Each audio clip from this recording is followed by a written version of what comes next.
Good evening, everyone, and welcome to this open and A section on how to win fully funded scholarship in Europe. I'm your host in this section, and I am Onyeka Francis Ofo, the founder of Yawash Initiative. I'm also a Pro-HIT Maria Curie Doctoral Fellow for my PhD. I'm also I was each Erasmus Mundus alumni, as well as PTDF alumni for my first master's degree. So,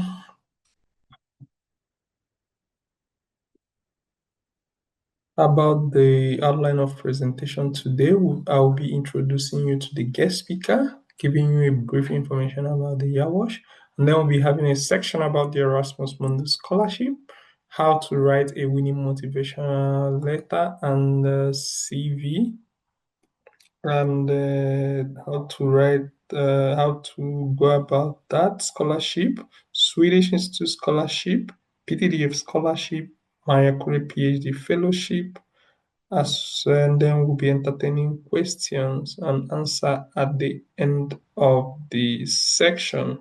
About our guest speaker for today's section, we have the first presenter will be Joy Chinaza Olatubosun, who is currently a Globe Erasmus Mundus scholar. She's currently doing a master's in Spain. And then we have our second speaker, Nsika Basi George, who is a public health expert, as well as Erasmus Mundus alumni. Nsika has traveled to up to 3 continents, as well as 15 countries. And then we'll be having Ephraim Enoch, a process and environmental engineer. He is a recipient of that scholarship, which means he'll be talking to us about how to win that scholarship. We have Tahio Babatunde, who was a Swedish Institute alumni, and Tahi will be talking to us about how to win Swedish Institute scholarship. And then we have Tasi Joshua, who is a two-time PTDF awardee for both MSc and PhD, and we'll be talking to us on how to win this PTDF overseas scholarship. And then we'll be having Labo J. John, who is a Maria Curie PhD Fellow, as well as PSRS Erasmus Mundus alumni. She'll be talking to us about the Maria Curie PhD Fellowship. YAWASH, which is an acronym to Young Advocates for Water, Sanitation and Hygiene Initiative. And our slogan is Clean Water, Healthy Life. We are a set of young people, and we tend to engage community or also grow into community who are interested in health and sanitation. And then the water symbol in our logo represents access to clean water. And the flow means that it will be a continuous process moving from Nigeria across all sub-Saharan African nations. In our logo, we have a combination of blue and green colors, and these represent trust, health, and environmental care. So our vision actually is to advance the sterilization of the SDGs in sub-Saharan Africa by facilitating equitable access to safe and affordable drinking water, and also incorporating quality waste management scheme in the process. Our mission include to implement potable water projects in slums and rural communities across sub-Saharan African nations, beginning from Nigeria. And then we also tend to promote sustainable waste management through the adoption of the 5R refuse, reduce, reuse, recycle, and recover. We tend to raise awareness in rural areas about the importance of clean water, proper sanitation, and good hygiene practices. We also tend to do some sensitization by educating teenagers and youth on the value of proper hygiene and environmental responsibility, with the concept of catching them young. And then we tend to do some campaign against the indiscriminate dumping and discharge of untreated waste into the environment. And we will be providing direct career mentorship and capacity building opportunity for our volunteers. Yeah, one of it is this section you are enjoying now, and we'll be having more coming up in the coming months. So about our team, it comprises my humble self, and then we have our co-founder Igor Charles Ojodale, who is currently based in the United States and doing his PhD. And we have Onyema Gostam Onyebuchi, the facilitating coordinator of Yawash, who is managing all the affairs of this organization locally. And then we already have our first set of volunteers, and you will be volunteering, especially the guys that have been working tirelessly on our design, logo, and social media prints and pressures.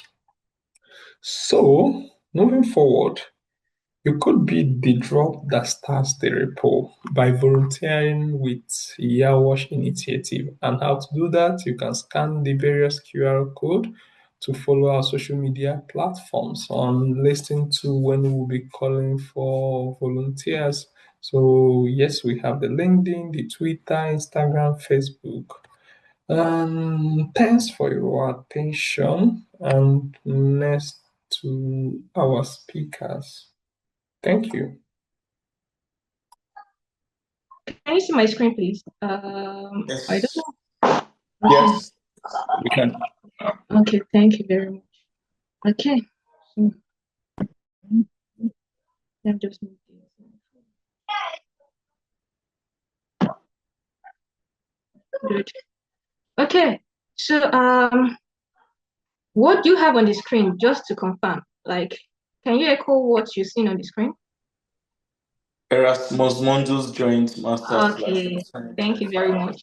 So, I'll be sharing with you on what Erasmus Mundus Joint Masters Scholarship is all about, what it entails, and the process through the scholarship. So Erasmus Mundus Joint Masters Scholarship, fully funded by the EU, that's the European Union. So what does Erasmus Mundus represent? The Erasmus Mundus Joint Masters Scholarship is a prestigious international opportunity designed and funded by the European Union and delivered by a group of higher education institutions.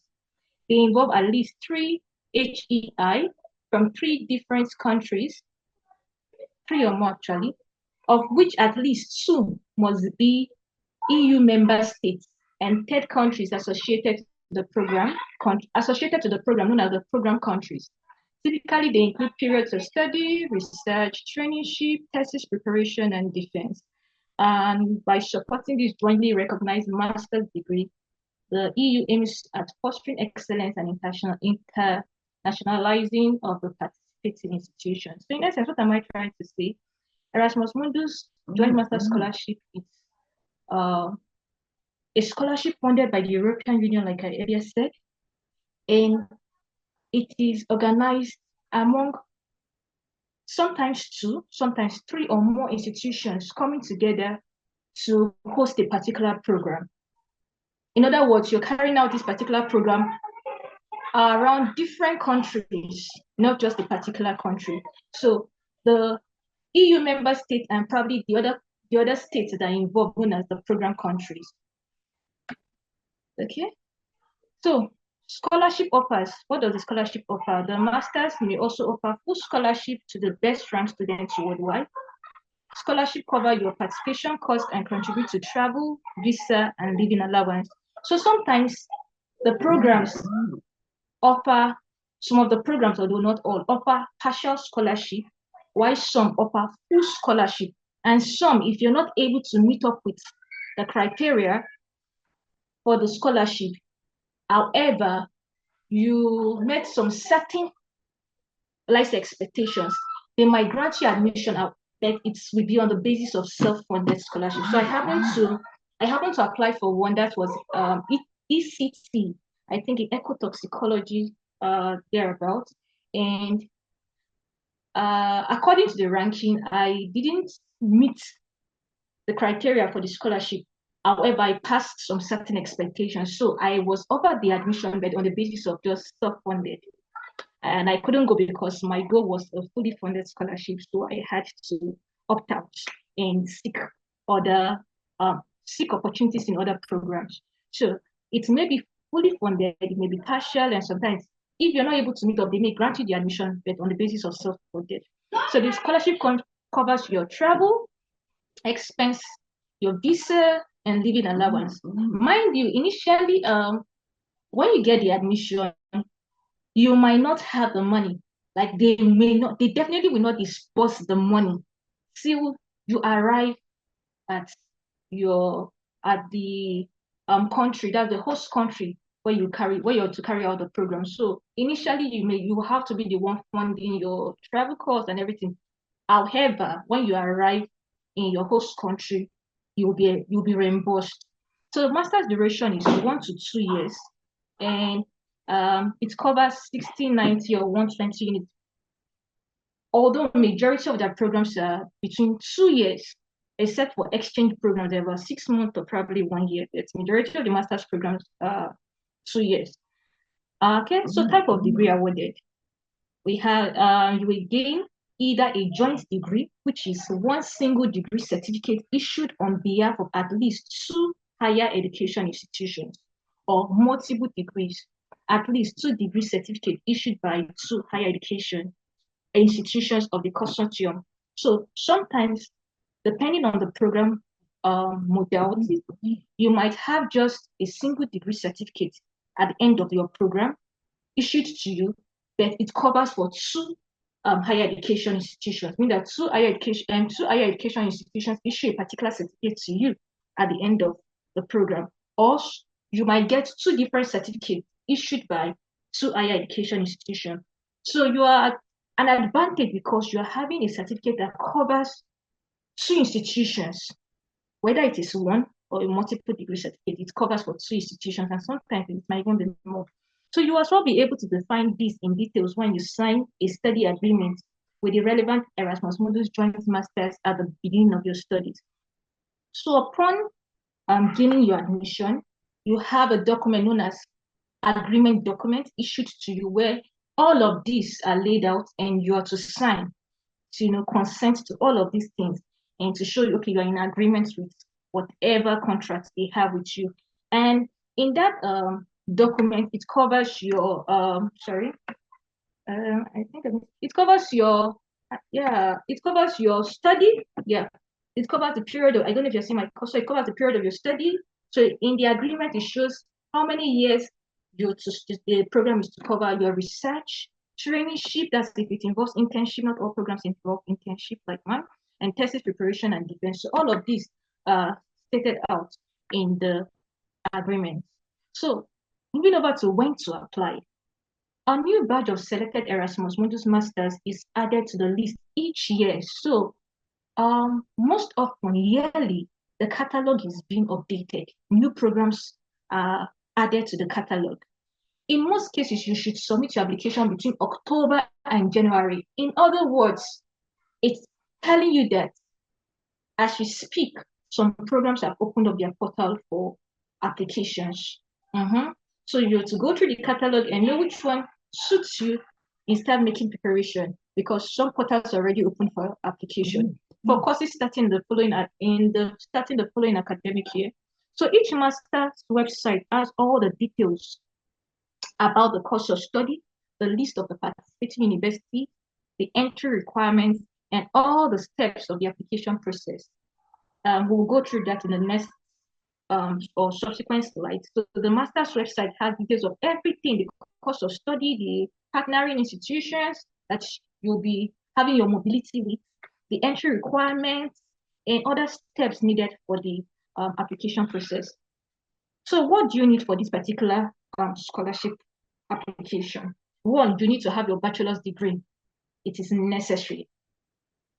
A first degree, or be in your last year of your bachelor's studies. So for those in their final year, you're not disadvantaged because being you're in your final year, if you're able to finish up in time before the next academic year, that's when you be commencing the program, you chance to apply. So you must have a bachelor's degree or be in your last year of bachelor studies graduate before the master's program. And mind you, please do not place limit on yourself. Don't say, I don't have it, so I don't have a first class, so I'm disadvantaged. The idea is to position yourself well, position yourself competitively, exactly. So please do not place limit or restriction or constrain yourself. There are persons with one that you're still able to come and get this scholarship.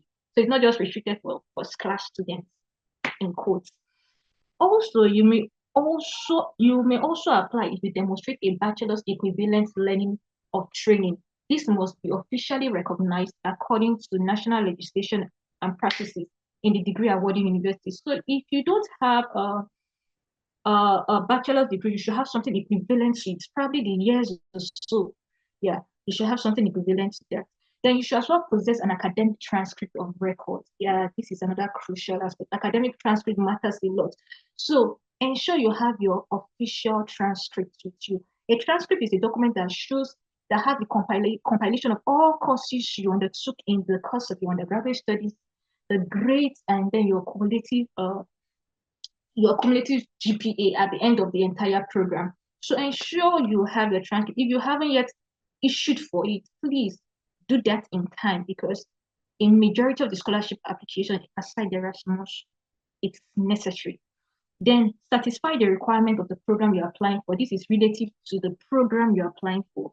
Requirements differ. So know the program's requirement and aim at it. Then meet the English requirements of the program. Then this is another caution here.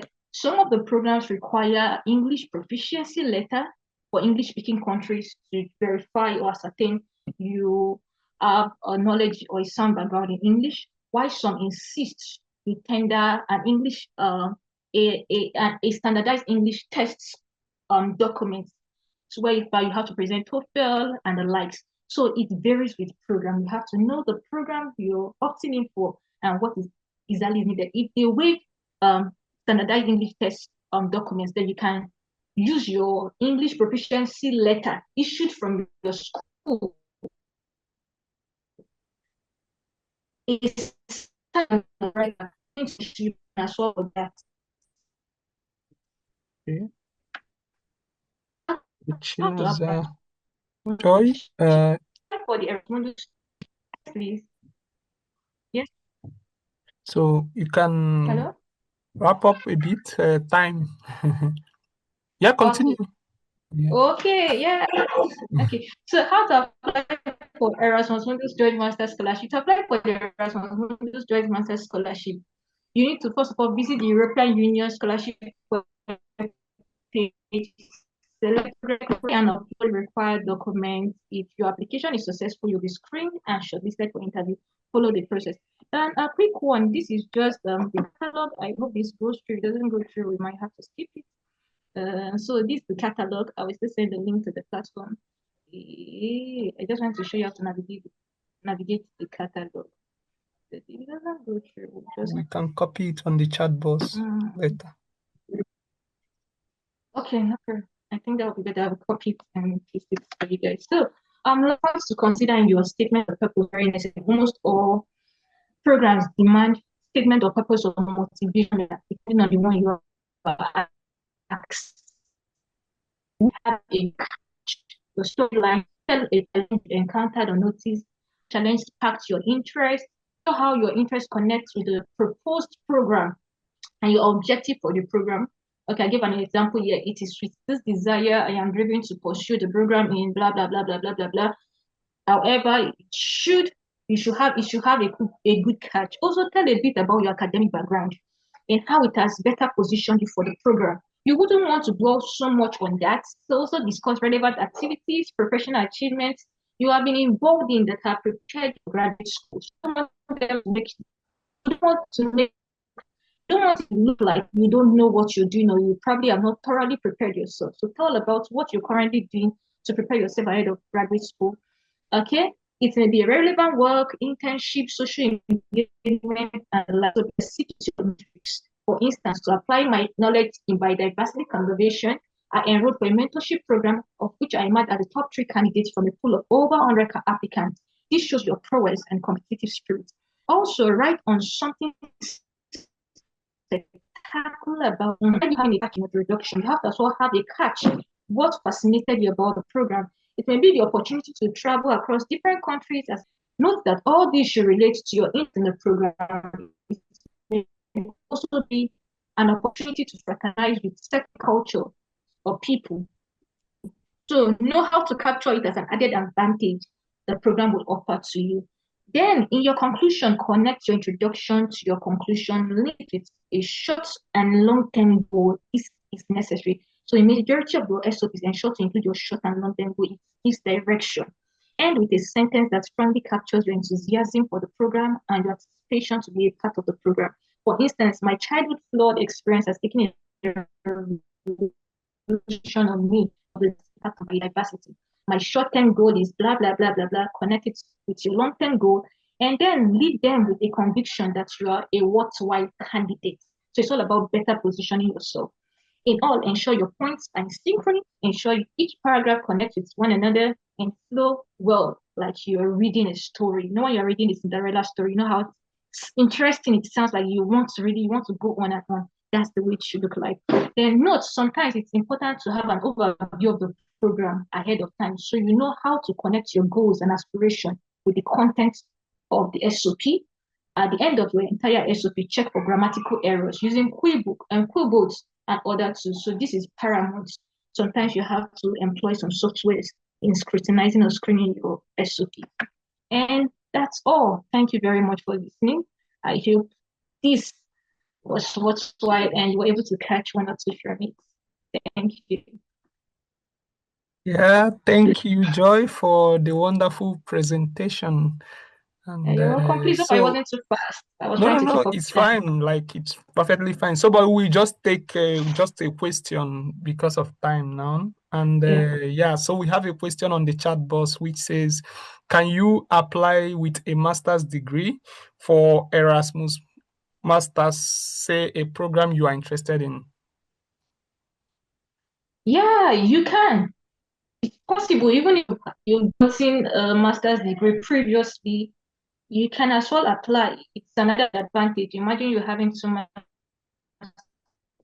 program. It's to learn from just one. So it's actually a big opportunity for you to explore. You can. That's if you've been trying to probably seek and PhD opportunities and it's not coming forward. You can. If this comes through, you can opt in for it and continue with it. So it's actually another advantage. Yeah. Yes, I would just maybe add to that. I did the same, so which means I had a previous master's degree before I enrolled for Erasmus Mundus, which means it's possible. But then we just pick one more question from those that raised their hand. I will just in this order, Miracle. So I allowed Miracle to talk. Can you? Okay. Good evening, all. And can you hear me? Yes. Yeah. Good evening. Thank you very much for that wonderful presentation. So my question straight away. I want to confirm how many programs someone can apply for, and also you made mention of official transcript. How to get the official transcript and scan and upload or just copy. Then thirdly, I usually see residence address or residence receipt along as part of the requirements. I want to also know what that is. And then finally, the Sorry, you SOP. said what? You see what? Address or like resident certificate, something like that. One of the requirements. resident certificate. Okay. I just muted him. I have a Okay. suggestion because we are below time. So they will type it on the chat box and then you can attend to that or maybe towards the end of the section. And also during the whole presentation, some of these others might answer the questions during the chat. So you engage with them in the chat box. You can type your question in the chat box while we take the other presentations. Okay?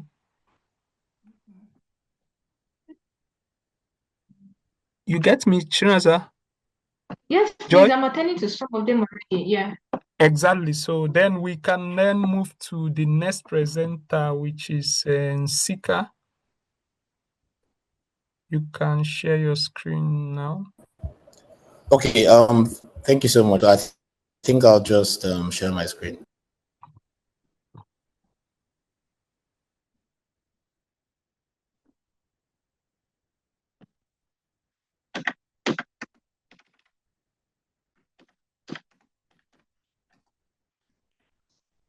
Oh.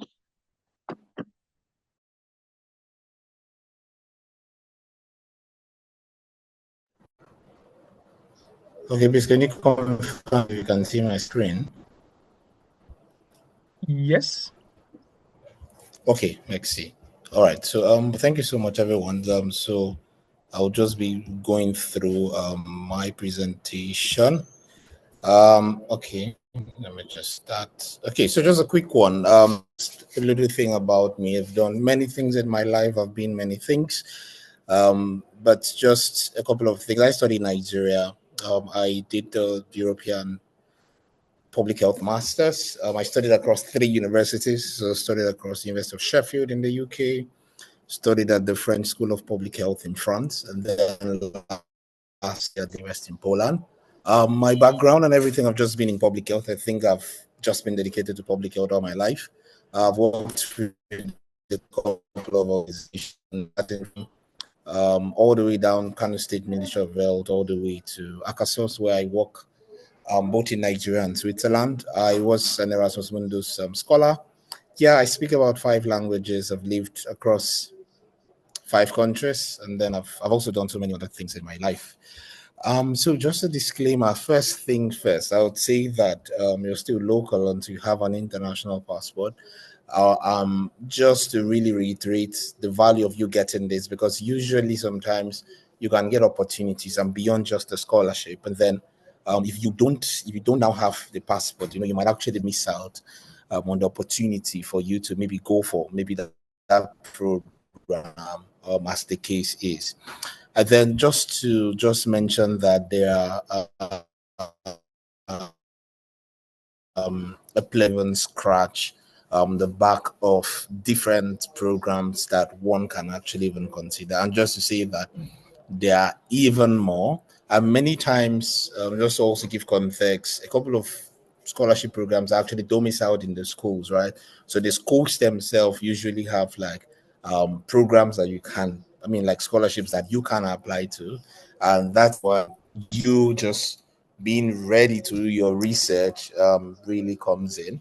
And I think before I just go ahead with this, I just want to thank Joy for the excellent presentation that she did in giving the brief overview of the Erasmus Mundus Joint Master. So currently on the catalog, there are about 221 different programs. And I think best bet is that for every program you want to apply for, interested in, please email the program. Those so paid volunteer. This alumni is reaching out to people on the program. They may not have the time to respond to you. And actually, the people who are directly responsible to responding to you is the program. So, many questions you're having, a couple of questions which maybe alumni may not have answers to them, or maybe are not free to give you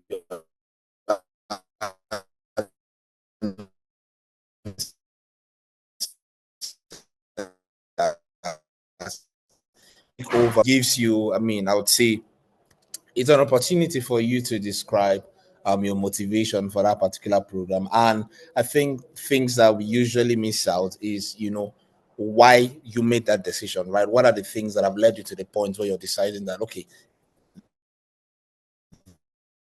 This is the thing that I want for. And the other thing is just explain why you're good fit. I think Joy really stressed on this. I also just mentioned in the university which you're applying for. Just to pause here to say something. It's beyond just you saying, oh, you want to write a motivation letter. I would say that if you're not ready to put in the work of really reading through the program, don't apply to it. Because one of the things about the motivation letter is you should be able to know the ins and out of that program.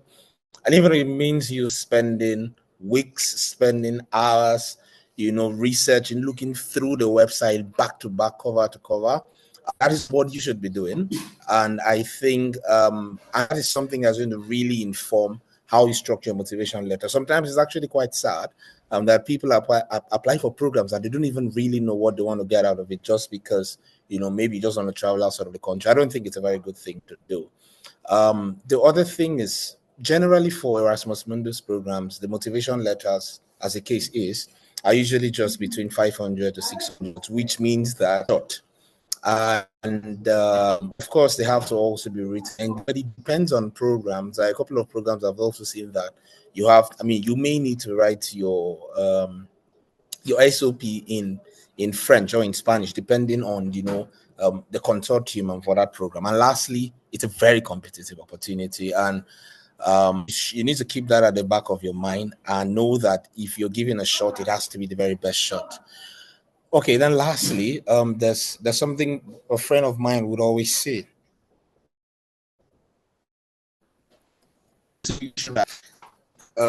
You could be actually selling salt to an earthworm. So, like, that is how your motivation letter should be. So, and if an earthworm goes close to salt, it is going to die.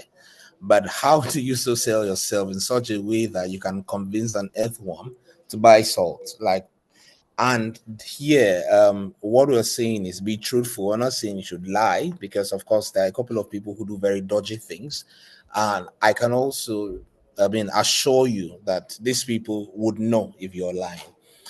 And again, give example of things that you've done that are actually very quite exceptional.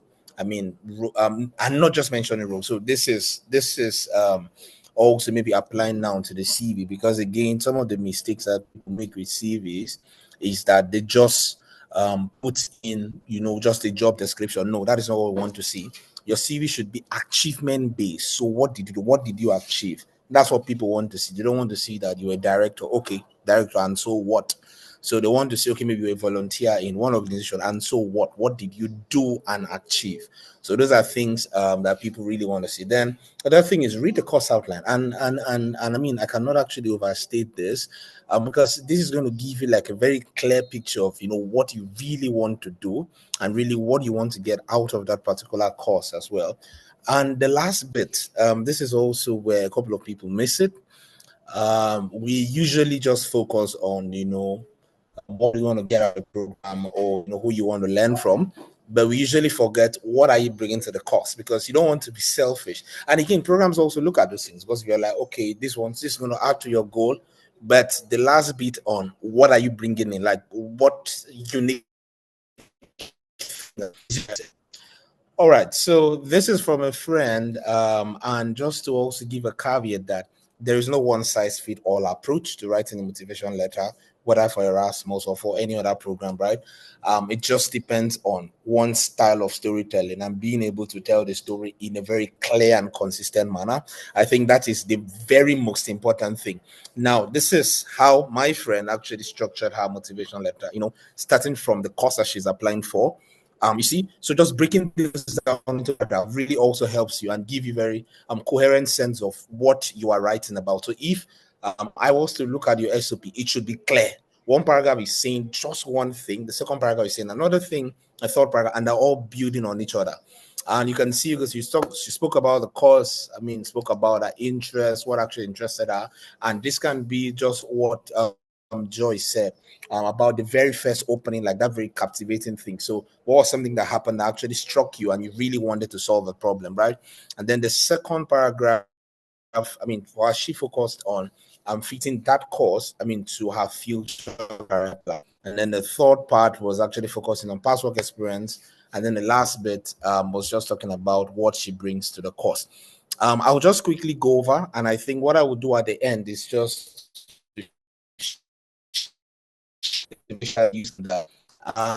something else that we've noticed, people plagiarize. You see a motivation letter and then you take them. It's good to be original, right? You can get a lot of ideas, but the most important thing is ensuring that you're actually doing this thing, right? And it is about you. It's not about what somebody else wrote. There are frameworks. Ideally, which you would use to write your SOP or your motivation letter. And I don't know if any of us knows about the CAL approach. Usually we speak to STAR. So, and then there's the SCAR, but there's usually a last thing which many times we could actually miss out on is the learning part. So you have the situation, the task, actions, result, and learning. So these are like key ways of you structuring your motivation letter. And in the next couple of slides, I'll just be showing that. So you can see the difference, right? This is the style approach, and then this is the car approach. So you're talking about like the situation, which is like what Joy mentioned, the captivating thing, right? And then down to like the task, like what did you have to do? Like what actions did you take? The result of it, and then what did you learn from that? And now usually it's the part of that learning that now cascades into why you're applying for that course. And then you could also choose to, depends on how short the motivation letter or the SOP is, you can consider using a CAR approach to actually structure that particular essay. So you can just talk about the challenge, the action, the result. Keeps the learning, but just it's very direct. Depends on the word count you have and the limit. So I'm just showing something here. So for me, I lived in Kano. I've really much enjoyed my time in Kano. It was very good. This is like a sample style approach here. So maybe me trying to think of a situation and then what I did, an action that I took.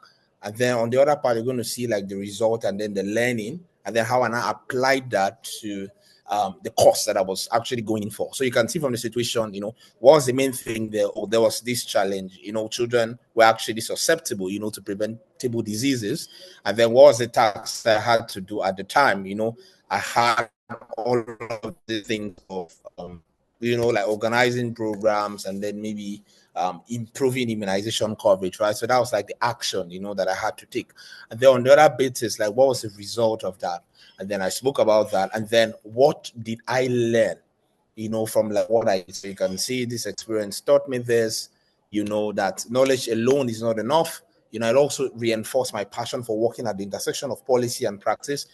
And now taking that to the future. So why do I now want that course? So you see, from the learning, I'm able to now push that to, why that has informed ultimately what I want to do, right? Going for that particular program, that particular scholarship, as the case is, that's studying in so and so place, and it's going to help me achieve so and so and so thing, right? You can see like there's a very clear and like logical flow in which that SOP is, right? Starting from the problem that you saw, or maybe an overarching theme, going down to what you did, like connecting your past, to like the present, like you applying for this, and then to the future. So what's that going to ultimately help you achieve? For the car approach, there is this other one. This is now quite shorter. You can see, okay, we did this. These were the results, and then the action that you took there.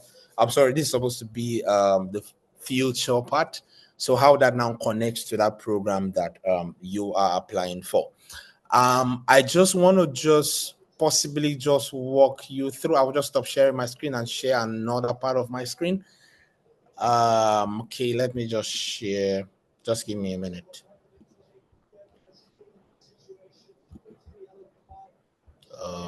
Yeah, okay, I just want to share this. All right, so I don't know, can you confirm if you can see my screen? Yes, Makes sense. So this is like a typical, I mean, this is like what I used for my application. And for me, like I just want to like show you like the very flow of this, right? So starting clearly first, like the very first line for me, with like what I really wanted to get into to do the specialization I really wanted to get into. And then the second part was now talking about the problem that I saw, right? And which actually drove me to action. Down the third paragraph, you can see here, now speaks to what have I done from when I've seen that problem.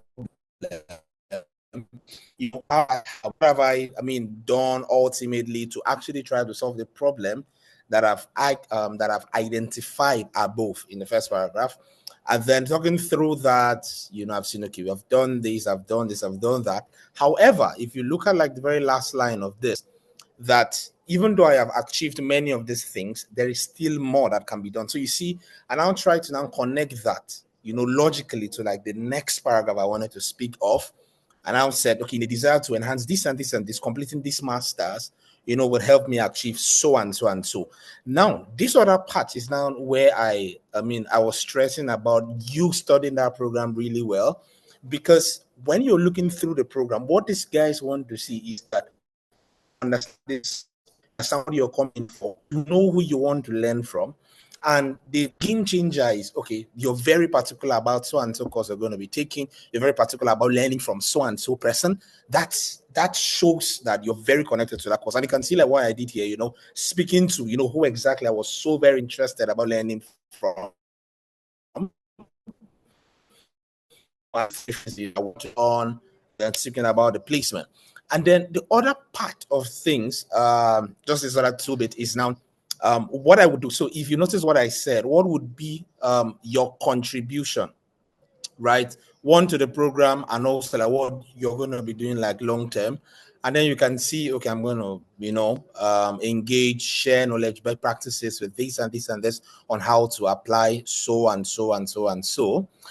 Second, I'm going to collaborate with this thing. And you can see like what I said was very measurable. Like if one can see that, it can be like, okay, it's very clear, right? Like what I really wanted to achieve, like at the very tail end like, of the program. And then lastly, just speaking to why, that scholarship is going to really be a very great fit for me. So just coming back to this slide again, I think a couple of things to consider. One is actually the code before you write. So think through logically. And I would say don't rush the process. Now, let me also Erasmus Mundus program. I started writing my SOP 2 years before that time. So and it had to go through, a lot of people. And this is now going to just speak to like the last point which I have there, practice and peer feedbacks. So I feel many people just feel that, okay, maybe if a scholar or someone who's on that program have looked through your CV or maybe your motivation letter that, that's a fair proof that, you're going to get it. No. So I'll just want to see that there are a lot of people you have, like a draft, like share the draft with them, that they should help you do a lot of review. For me, even before I even applied for the Erasmus Mundus program, in like 2021, like I had so many of my friends, like about even like 4 or 5 of them, like go through, because people see things like with different eyes, they were able to give me valuable feedback, which, my CV was, in fact, let me even just share that when I sent my motivation letter to a scholar then on my program, he didn't even have much to edit. He only just told me, okay, put this part, this dear recruitment team, put like first thing first, what you wanted to do. And then he just told me, okay, that it was looking like my motivation letter is a repetition of what I have on my CV. And again, this is just an advice. So you should not be writing the same thing I have on your motivation letter on your CV. So, the both of them should not be almost the same thing. Right, and I think that's also like a mistake. That a couple of people make. So you just think I shouldn't be rehashing the same thing. I just have to just take that out. And then this other part is, connecting the past experience, like I mentioned, to the future and then to the program value. So what does that program really value? Try to connect it to that. And again, we're in a global age, there's a lot of things happening. Try to also tie down to maybe future direction. That where do you see the program going? Or what ideas do you think that, if you bring in, might actually steer, like different conversations in the program. Like those are things that one should actually be considering. And I think just maybe the couple of other last point I just want to make. Just give me a minute. Okay. I think this is like the last slide I have, sadly. Yeah, so I thought I had another slide, but yeah, so pretty much this. So maybe what I will just do is I'll just answer a couple of questions that some persons have already asked on the group. So number one, yes, so as Joy has said, manuscript publication is not a prerequisite. Age limit to the Erasmus Mundus application, I think the age limit is 35, if I'm not mistaken. Yes. And again, the proof of residence. So for this one, you can just go to any court, so any magistrate court. Just ask them to give you a affidavit of fact as to residence. That was what I used, and that actually serves as a proof of residence. And now I'm just going back to the CV part. So I don't know if many of you knows of Europass. So actually, Europass is, let's say, like the gold standard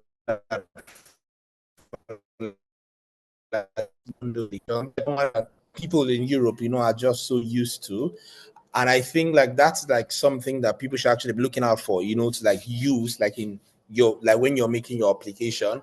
And if I can give one advice, as much as possible, as I said, you want to give a very strong shot. Make sure that the application that you're making, or maybe your CV, it actually stands out. Give them enough of the information that you have. So one of the things I would also say, now for the Europass, I wish I could project that, but it's on my other laptop. When you write your CV, it's also best practice for you to include hyperlinks. So like, let's say you write something, like you can like input hyperlinks in them that can maybe take something like like what you put there. Maybe you said you trained maybe 50,000 children, like showing the link to like maybe a LinkedIn article that you wrote, or a LinkedIn post, a Facebook post, a social media thing that you posted about, or maybe a documentary that you've done about that, or maybe just thinking out loud, maybe something that you've done and it's in a Google Drive, but you can like include the links there. So with that helps one. If I'm just looking at your CV, I can just go verify. And this is also why we tell people, document the things you do. Of course, yes, there's a place where you may not, really want to show off on social media. That's also a very good thing. But if social media is not really your thing, I would say strongly, maybe put the things you've done in the drive. And then you can just include like the links to that on your CV and give access. And then people can see that and then use them to see what you've done and also verify that. Thank you so much. This is where I'm going to end my section. Please, if there are any questions you can ask, you can put them in the chat box. Thank you, Nsika, for the wonderful presentation. Please just a comment. I noticed, like, since we have a lot of questions and most of them are connecting, just to carry everyone along, I think we are going to attend all the questions at the end of the section. So that moment will allow you to speak, and you can ask maybe to a particular speaker what you want to ask. So we will just take all the whole presentation at a go. I think that will help. We have a lot of questions in the question and answer section, and we'll read it out at the end of the section. Thank you. So with that, I will be inviting our next speaker, who is Ephraim, a recipient of a DAAD Scholarship in Germany. So Ephraim, over to you. Hello, everyone. Can you hear me?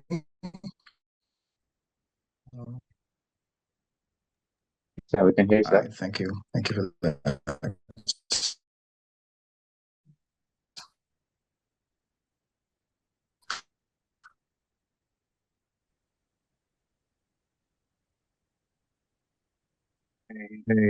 So can you see my slide? Yes, we can. All right, thank you very much.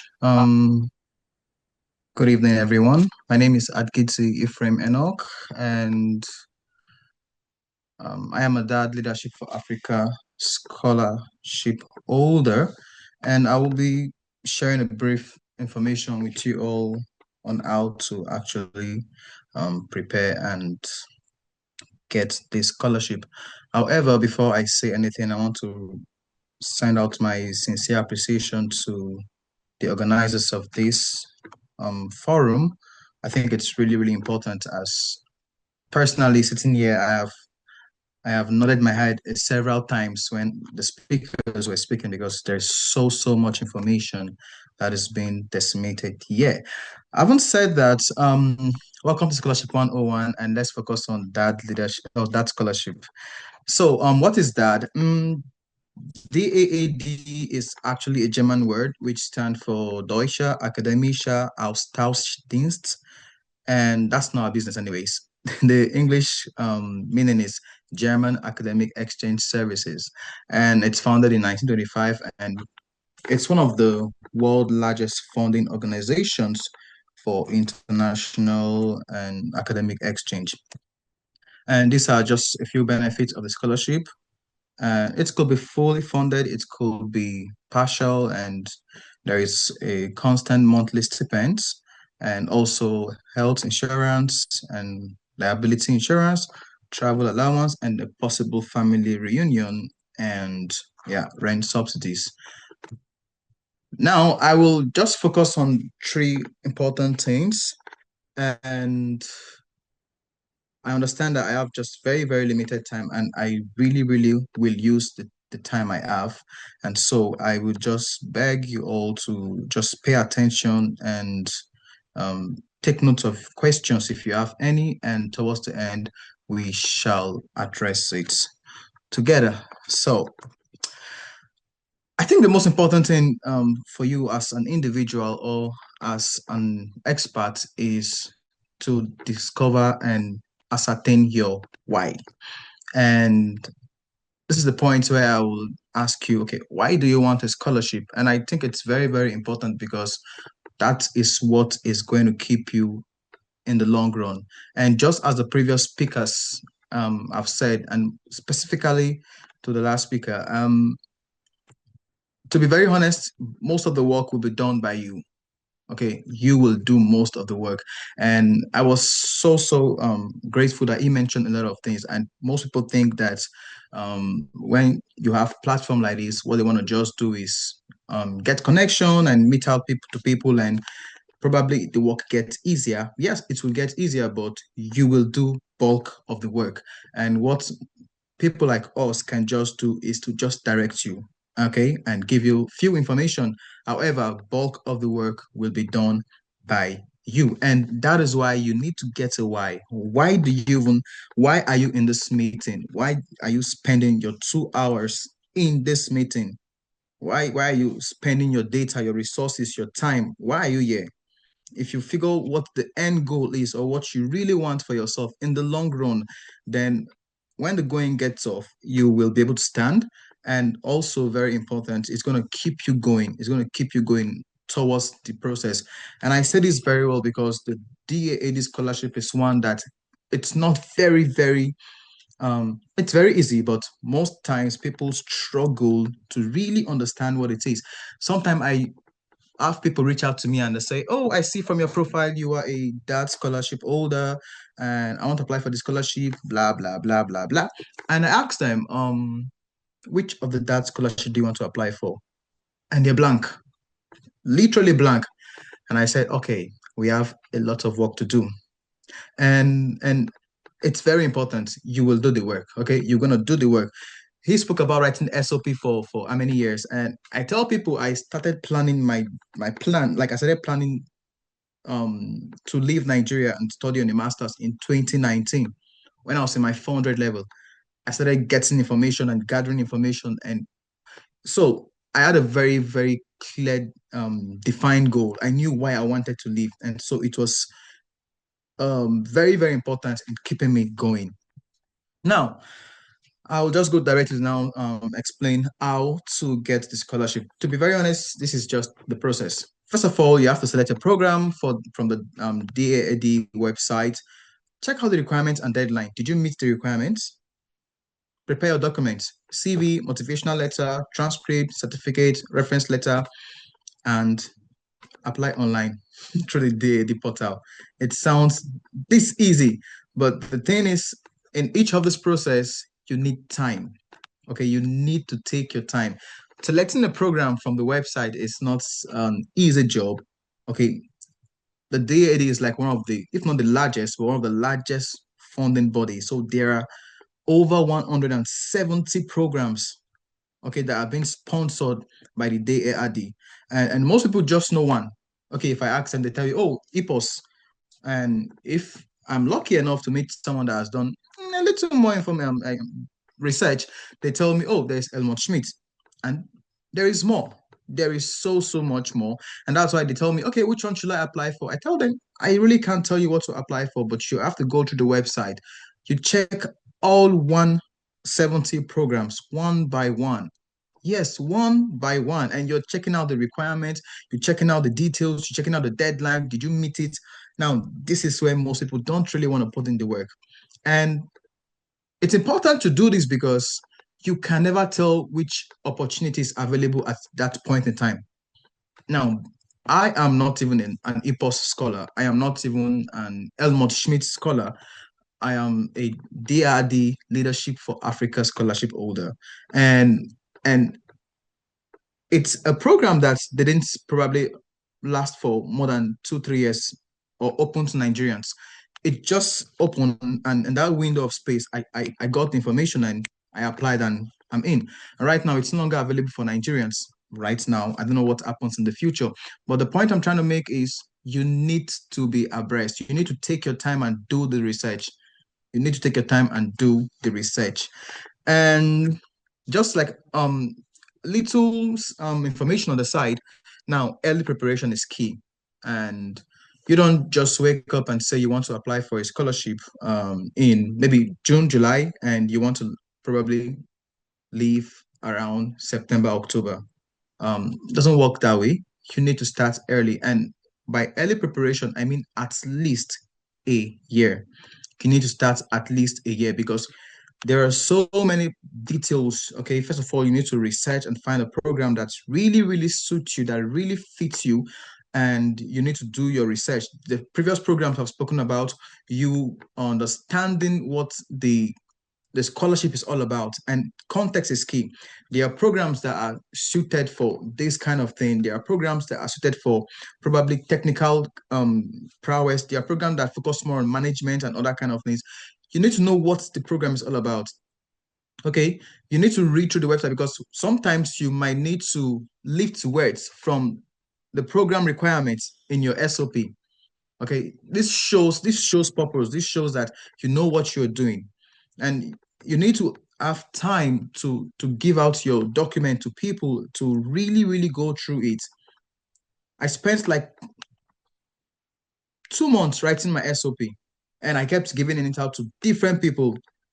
And the first draft I wrote, it came back with so many errors. And I was like, oh, okay, I thought I was good, but I wasn't.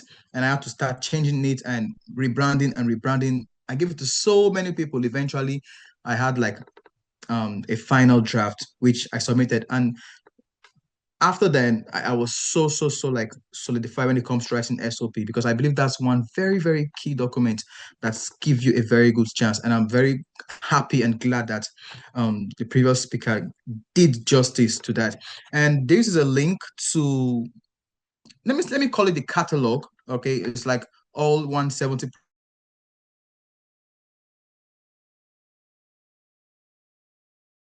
To this link, you can see all the programs that are available at this point in time, and then you can start figuring out what document you need and what requirements you need.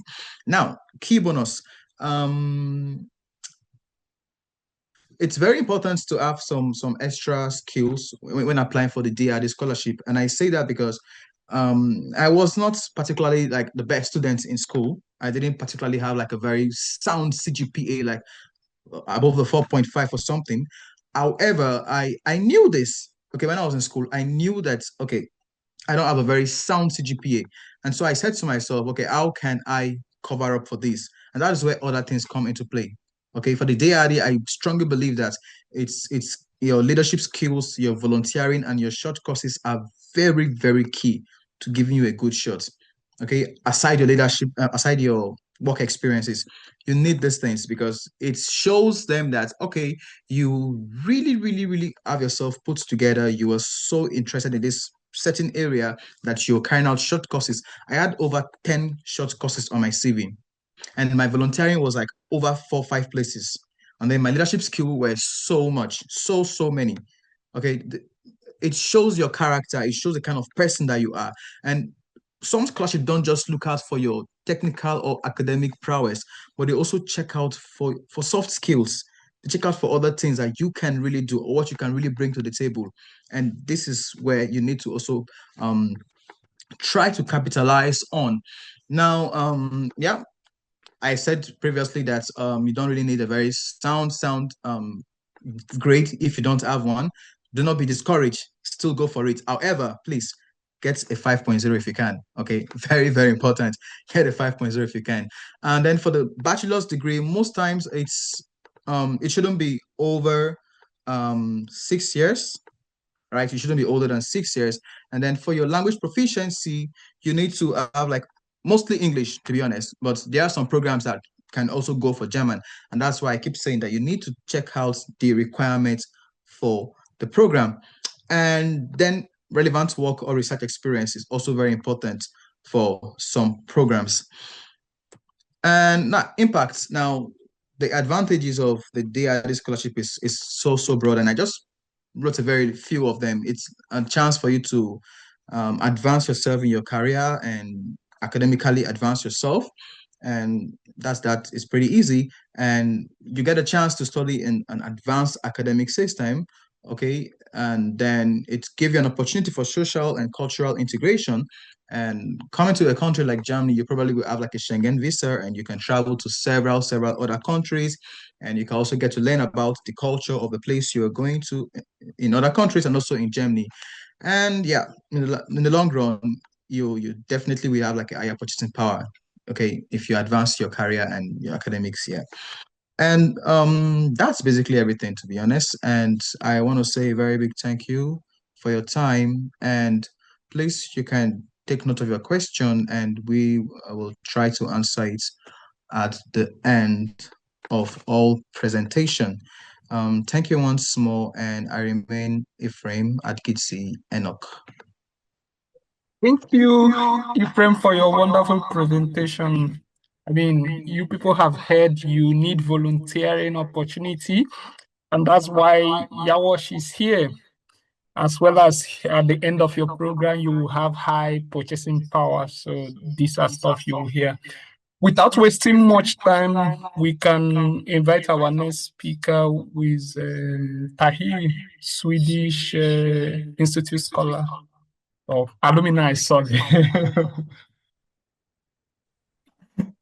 Again. Let me share my screen. Hello, everyone. Good morning, good evening, good night. I don't know, from every part of the world. Okay, let's have it. Oh. Yeah. Okay, can you hear me? Hello? Yes. Yes, okay, absolutely. Now I can start. Good evening, everyone. My name is Tahir Alasene Babatunde. I'm an alumni for the Swedish Institute Scholarship. Anyway, I finished this year, so sort of the alumni is not so long. So I will be walking you through the Swedish Institute Scholarship. So, but then let me be real, okay? We are all Nigerians. Oh, I don't want to say we are all Nigerians, but yeah, as a Nigerians, I know it's not easy, but it wasn't easy, but then we still keep pushing, by the way. I'll start with a quick story about myself. I studied agriculture in the University of Illinois, and I finished in 2017. And then I took a break from academics. In fact, for people that actually studied within that period, perhaps know me because I was more into something else other than education. So I was into fashions. And then, so after a while, I think during the lockdown, that was when the whole thing begins. And I felt like, I should consider something else. I wanted to do something else. And then I found the Swedish Institute Scholarship. It was through Twitter post, actually. So I give that to Twitter anyway. So what is Swedish Institute Scholarship and what does it mean and how do you win it? Okay. Can you please put your slide on presentation mode? Okay. I'm coming. It's not on presentation mode. Ooh. Wait. Wait.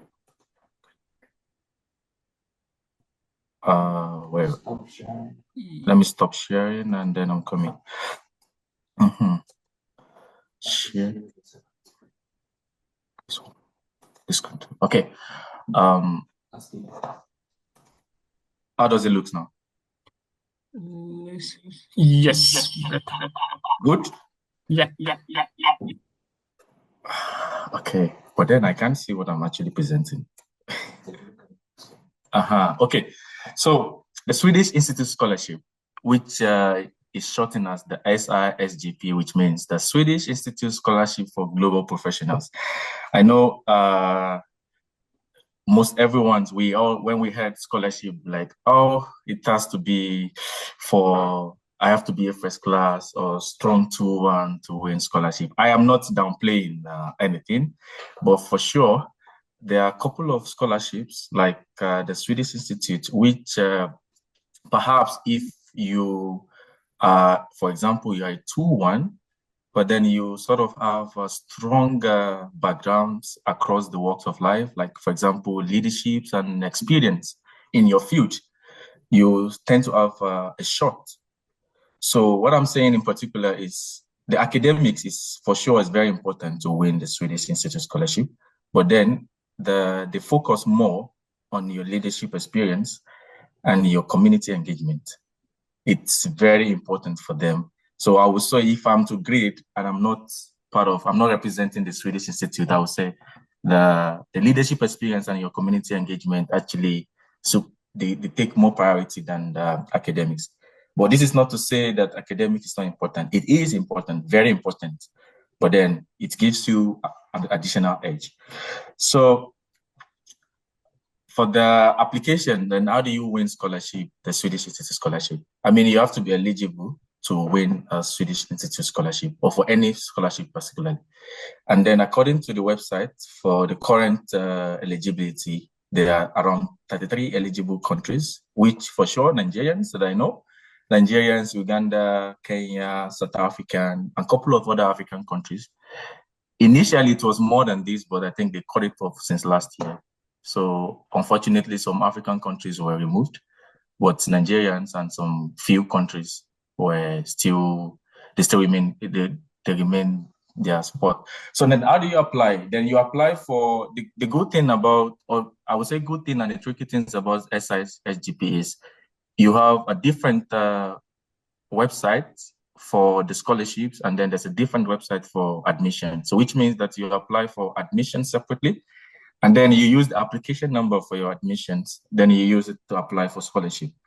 So, and then for sure, for the admission website, you have the university admissions. So you can pick, maybe, I can't remember, but I remember during my set, it was maximum 3 courses or three programs. It could be from the same university and it could be from different university, but only in Sweden. So if the university is not in Sweden, then it's not allowed. And then for sure, also, you have to demonstrate a work experience, which is very important, as I said in the beginning. And for the work experience, you have a minimum of 3,000 hours to show that you've really done something.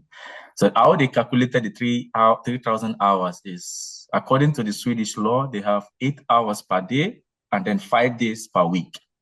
So it means that you work, and then you work 52, I can't remember actually how, but then you can only work a maximum of 2,000 hours in a year, maximum. And then, so it means that if you have a 2 years experience, you're good to go, basically. And then you must have demonstrated a leadership experience, very important. And which is why I emphasize on the leadership experience. And if you look, this is actually copied from their website, and you see that more priority was given to the work experience, and it is even stated on their website, and the leadership experience. And for sure, I mean, you have to, you need the grade also, but then they're telling you that, okay, we know we want the best of the best, but also we want the best of the best that is also balanced across the walks of life. So there are a few key data that are important for the scholarship. Basically, currently right now, the scholarship is not open, but the application through the scholarship is open, because application to the university admissions open from 16th of October. So, and we are currently in 22nd, today is 22nd, 24th, I can't remember, till 15th of January, and then you have between next month, the mid of next month, the SGP, they release the eligible master's program. So which means that not all of the master's program in Sweden is eligible for the scholarship. So you have to pick eligible master's program. But trust me, I believe with what we studied in Nigeria, most of the scholarship programs we will be applying for is eligible. And then next year, between February 9 to 25, 2026, then the portal will open. But before the portal opens, they release the document. So one of the things that makes the Swedish different from all other scholarship is every document that you'll be submitting, most of the documents, they will give you the sample. For example, the CV, unlike the Erasmus where you use the Europass, they give you the CV template. So you use this template. They give you the reference letter template. They give you the work experience template. They give you the leadership experience template. So you're expected to use the template to apply for the scholarship. If anything makes you use the 2024 template for the 2025 or 2026 application, then automatically you are disqualified. So they will publish the templates together with the eligible master's program. And then also you apply to, then by March 2026, the university admission will announce the admission results. So if you get admitted, then it means that you are one step in, because for you to win the scholarship, you must get an admission, and you must be admitted to eligible universities and for eligible programs. And by the 23rd of April, they release the SI. And then by the 23rd, everyone is waiting around 11, 12, between 10 and 11 or 12. Everyone is, waiting in all those kind of excitements. And so that's it. So, but then what are the benefits for the scholarships? I mean, why do I have to go through all of this stress just to win a scholarship? Yeah, I mean, it gives you the full tuition fee coverage, which of course we all know, if you win a scholarship, you get to pay nothing for school fees. But beyond that, we have so many other benefits. They have the monthly allowance of 12,000 SEK, which is equivalent to maybe 1,100 euros currently, I'm not sure, which is monthly. And then you have a travel grant once.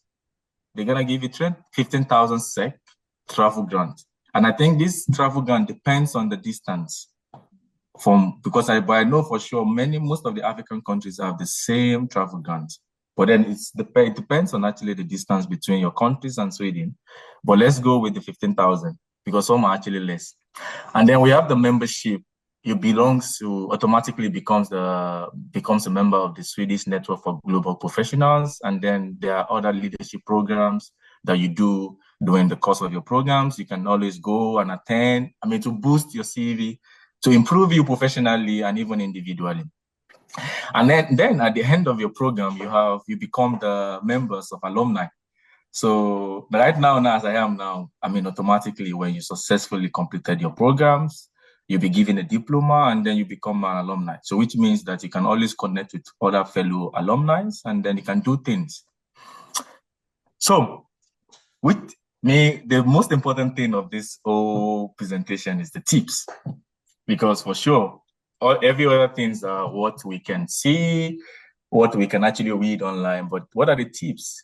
The obvious, but yet unseen. So let's start. Your motivation letter. Unlike every other scholarship, again, there's only one motivation letter currently for SGP. I think in the beginning of the scholarship, they had like 5 different questions, different motivation letters. But for the past 5 years that I know, it has been only one questions. And the good thing about it, which is also something that makes it difficult, is the fact that you only have 1,000 character. So maximum of 1,000 character. And you only have one question. And if I remember correctly, the last year question, they changed because for the past 4 years, they've been repeating the same questions. But the last year, they changed it, and it was to choose one SDG that fits with your professional experience and how you can, what you've done around that. I can't remember how it was, but it was to choose one SDG. So now, what do I mean by the motivation letter is your first experience? I mean, to apply for the scholarship, you have the CV to submit, you have the reference letter, and then you have the work experience and the leadership experience, and then you have the motivation letter. The motivation letter, in my experience, is your first impression. I believe it's what they read first before they dive into, okay, who is he, and okay, can we solidify what it meant by, this person looks interesting. When you read the motivation letter, the person you can feel the energy from the motivation letter. And just like the previous speakers have said about motivation letter, where you have to be real, you have to be clear, and you have to be concise. And given the fact that it's only 1,000 characters, when I mean 1,000 characters, it includes the space also. So even if you're typing, for example, this sentence, your motivation letter is your first impression, could be 20 characters already. So which means that you're not supposed to write too long, just go straight to the point and be direct, clear, and concise. And then when they give you motivation letter question, you need to be able to quantify what you've done. For example, I remember during my set, okay, forgive me, I can't remember my question, but I remembered how I answered my motivation letter, and I started with a project that I did. Then I did it with Fadama. I remember it was a project I did with Fadama it was post-COVID project that we did with Fadama, and it was in Kwara, not Central, it was in Kwara and one other, Nanja. So that was what I started with, what we did, the results, and how the results benefited the community, and what I want for my program, and how my program can help me to achieve what I want. So in a way, I describe what I did and the results. And then after then, I gave them, okay, this is why I want to study this program, because it can give me this, which can help me to improve what I have been doing. And then I remember I think that was it. But so basically, even though the question motivation letter is different, it sort of have some similarities, and the same approach can still work. And just like the previous speaker, one of the previous speakers said, I think it was Joy or George, I'm not sure, but it doesn't have one way to motivation letter. But the whole thing is just that you have to be real. It has to be you. And it has to be something, it's just about you, personal, too personal. So then you communicate it in an effective way, and then you're good. And the second one is often you are expected to submit 2 reference letters. It is advisable that your second reference letter should come from civil society experience. And when I say civil society experience, I mean your volunteers, because they lay more emphasis on that. Even in their website, they will still, if you read carefully, they will say priority will be given to those that use the civil society experience as their reference letter. So which means that they are so interested in the reference letter form, your engagement with civil societies. And what I mean by civil society could mean all of these NGOs. And I think I remember one of my friends, she used an association, a local association. For example, now I'm a Yoruba man, and let's say we have a Yoruba group. I'm from Kwara, and let's say Kwara Yoruba group. I think what she used was within around that, but though she's from Cameroon, but that was what she used actually. And then she could, communicate what they did within the association, how it benefited the society or the community in a way. And she linked it with the program she's doing, because she was studying, she applied for public health So in a way, it sort of give balance. So when I say civil society, it doesn't have to be one huge NGO like Red Cross or something. No, even as small as a small organization or association, so long that you've done something with it and you can trace it, it's traceable. And then it's fine. You can use it. And then secondly, the use of SDG keywords. I mean, if you look at the scholarship, basically, it sort of revolves around sustainable development goals. And these are just my own observation. When you're filling your document, you make sure you use the keywords just to make, I don't know, how do I say it? Just to make it look nice. And then I don't know how they filter or how they screen all of these documents, but I sort of have this, I don't know. I wouldn't say it's a feeling, but I know for sure that when you're communicating, preparing a document, you need to use the keywords around. For example, I did food science, and then what I did then was what are the keywords commons within food science, or keywords commons within agriculture and all of that, and I sort of include that in my document just to make it look nice. And then I know for sure, one other thing again is we all have done something nice, something great, but then how do we communicate all of this in our document is also important. I can't just say, okay, in my previous work, I did this, we made 10,000 something, or I improved the profit. I don't know, just give something. But it has to be quantified, it has to be clear, and it has to show what you did, with who you did it with, and what you achieved with it, and how does it affect, or how does it contribute to the growth of your company or for the community. So it has to be it has to be able to measure what you did. And now when I mean measure, it doesn't have to be so big, because they know, I mean, every one of us is still young, still trying to make ends meet. So you're not the governor, you're not the president, but for sure, within your locality, you can still do something great. And then make it nice and clear and simple as possible. I think that's simple. I should have bold the simple, because the Swedes, they don't want to stress. Don't stress me with too much grammar. Just give me something clear and simple. And then the last thing is all your documents should complement each other, because if your CV is saying something else, and then your referee in your reference is saying something else, and then the program you are applying for is also something else, then there's not cohesion between your document. So it sort of gives the feeling that, okay, perhaps maybe this person doesn't even know what he or she wants. So everything has to be like, it's a puzzle.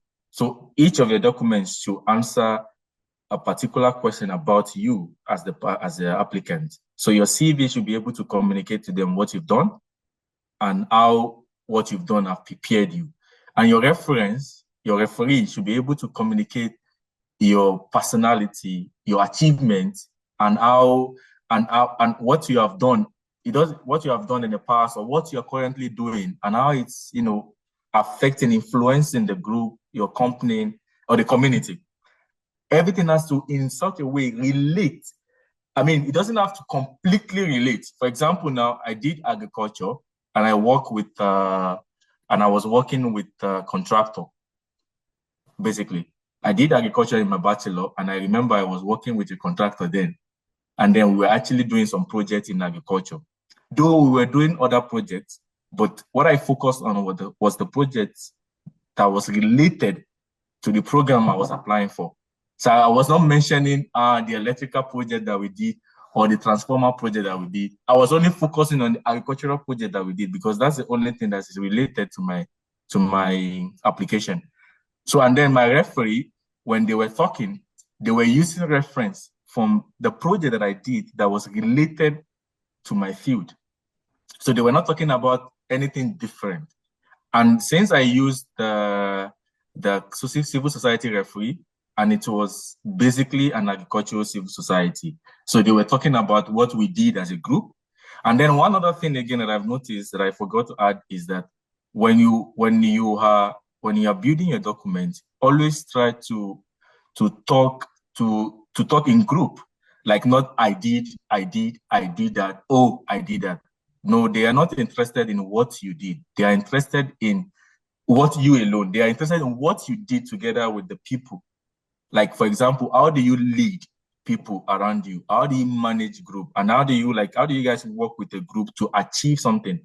The group it doesn't have to be 10, 5, it doesn't have to be 10, 20, even if it's just 2, 3 group. But what were you able to do, basically? So I think there are other things I could say, but because of time, yes. Exactly. So because of time, I will just wrap it up here. And then I think this is my last slide, basically. Thank you. And then questions. But I think since the moderator says we're gonna be having questions at the end of the section, so maybe I'll wait till then. But until then, thank you. And then it was nice. Well, thank you so much, Tahir, for your wonderful presentation. Again, laid a lot of emphasis on volunteering. I mean, you have heard from all our speakers, and that is why WASH is here for you. So yeah, just follow our pages. You will get notification during call for volunteering. Just we'll quickly go to the next presenter on our list, who is Joshua. First. You stop sharing. Yeah. So Joshua will be talking about the PTDF Overseas Scholarship, because Joshua is a recipient of both MSc and PhD PTDF Overseas Scholarship. Over to you, Joshua. Okay, good morning, good afternoon, good evening, everyone, and depending on where you're listening and watching from. And thank you to the Yawash Initiative for allowing me contribute to this wonderful program. So I'm going to be talking about the PTDF Overseas Scholarship Scheme specifically. This is mostly because there is actually a local scholarship, but for this, we are looking at just for the overseas, which is mostly in Europe, because for the overseas scholarship, there is the Germany, France, Malaysia segment of it, and then there is the UK aspect of it. So before I proceed, I prepared some outlines. Please, can you hear me? But you can also put your slide on presentation mode. Yes. Okay, so yes. I have a brief outline where I will talk about the PTDF, its mission, the scholarship, who is it for, some fields of study, and the selection process. So what is PTDF? PTDF stands for the Petroleum Technology Development Fund. Of course, it is an indigenous scholarship, and it's mostly for Nigerians. Its mission, basically, is to develop indigenous human capacity as well as technology for the Nigerian oil and gas industry. Now, why the scholarship? The scholarship basically is to train Nigerians in specific high-demand fields at top-rated international universities, in the countries I've mentioned previously, in Germany, France, Malaysia, or in the UK, to produce a new generation of experts capable of leading the industry, to promote the Nigerian content policy by reducing reliance on foreign expertise, as well as to foster research and innovation relevant to the Nigerian energy sector. So who exactly is the scholarship for? So the scholarship are for Nigerians aiming to pursue a scholarship for either a master's or a PhD. But to do this, you have to be eligible. And by eligibility, we are talking about the laid out PTDF criteria. For the MSc segment of it, the minimum criteria is a second class upper in a relevant field. although there's a room for students with a 2-2, but there is a clause attached, which is always that he or she must possess an industrial experience.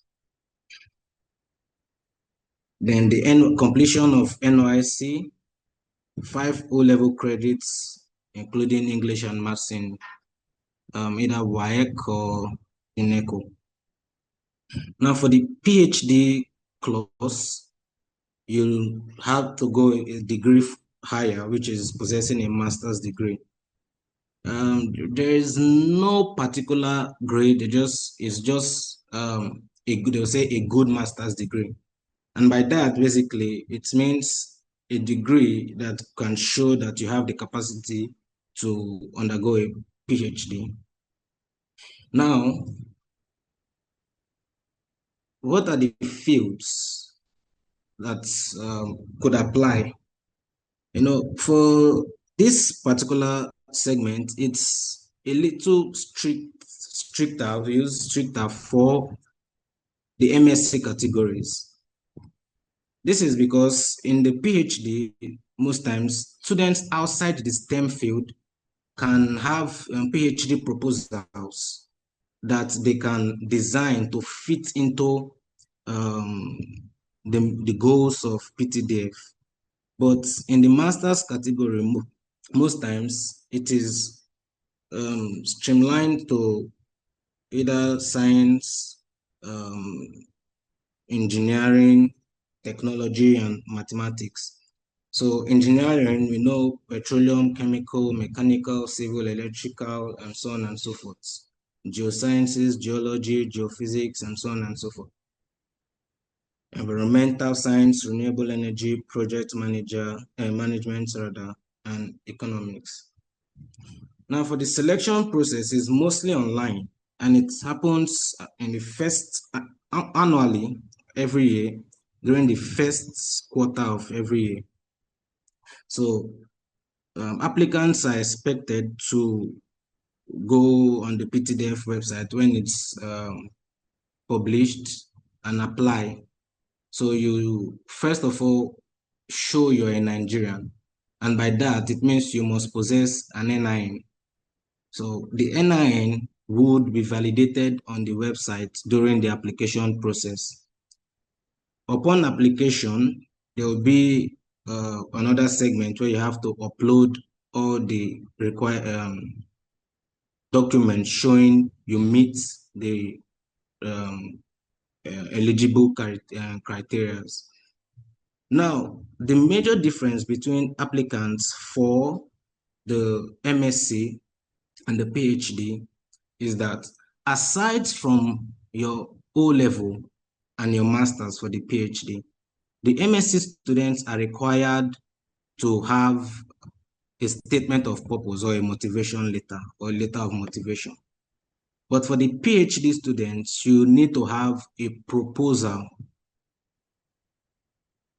Now, the letter of motivation is similar to what the previous scholars have explained before. So the PTDF has a mission. So you want to write a letter of motivation or a statement of purpose that shows why the PTDF should train you and what they tend to benefit in the course of training you. So I believe for the master's students, before you have the master's, you have a bachelor's degree. And if you were like me, I was lucky, I would say lucky, to graduate with the first class. But honestly speaking, when I graduated from the university, to an extent, I felt kind of empty, right? Because I was asking myself, okay, what can I do? And you would agree with me that in Nigeria, most times, it's like we are limited as to what we can do, how to apply our skills. So upon graduation, I felt I needed an opportunity where I could gain more knowledge and then be useful in my immediate environment.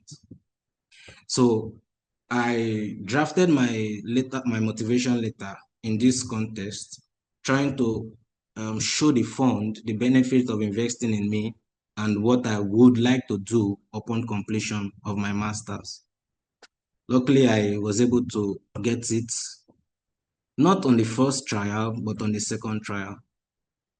Then upon completion of my master's, in France, actually, I had developed some skills I felt were useful, as I said earlier in my motivation letter. I drafted a PhD proposal. So in the proposal, I have an idea and I'm selling it to the fund, right? I have this idea, I want to do this, I want to do that. But then there are a way to writing this proposal. So you have the title, an introduction, literature review, methodology. By methodology, how you plan to go about the research, some basic equipment you would be needing, your expected results, as well as a conclusion. So using the last process that just concluded, I think I read online where about 29,000 students applied and about 5,000 plus were selected. So that's roughly, my maths don't fail me, 25% thereabouts for the interview. So, and it's across the 6 geopolitical zones. Now, I think that at the initial stage, the degrees are what is used for the screening, because since we have just the O-level and masters and then a statement of purpose, there are other criteria that would be needed to screening different applicants. Things like publications, awards gotten previously tend to give added advantages because I think points are allocated. So if, for example, it states 5 O levels and then 5 O level subjects, and then you have A1 for the 5, you already have a high chance of being called for the interview. Now, during the interview, you have panelists from both the academia and the industry. They want to see if you have the capacity first to undergo such training, and then see how motivated you are. Are you really wanting to learn and add value, or are you looking for an avenue to live in the country? Same for the PhD. So after the interview, I think scores are being allocated.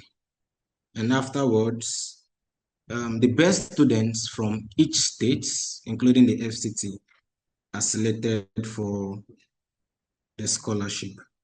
So this is just a summary of the scholarship. If there are any question, I am willing to ask during the question and answer section. And for that, I say best of luck to everyone hoping to apply for the scholarship in the future. And I'm looking forward to helping in whatever way I can. Thank you very much. Yeah. Thank you, Joshua, for the wonderful presentation. Participants, you already can see this is opportunity to also connect with these presenters and network with them, ask them personal questions, look for them everywhere on LinkedIn or the social platform, but don't disturb too much because some of them, everyone is busy, but then you can be strategic with that. So having said that, we'll be moving to our last presenter of the day, Love, who is PhD scholar, Maria Kule, PhD scholar in Sweden as well. Love, over to you. And Hi, sorry, everyone. time zone. No problem. Wait, I'm trying to share my screen. Do I have to? Wait, sorry.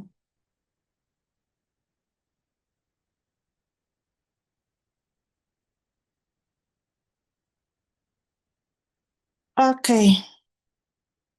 Wait, again.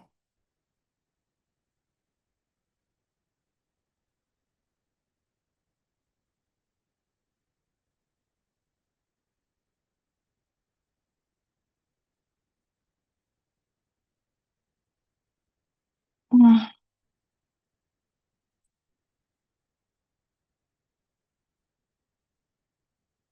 Mm. Can you guys see anything? Yes, now you can just put it on the presentation mode. Thank you.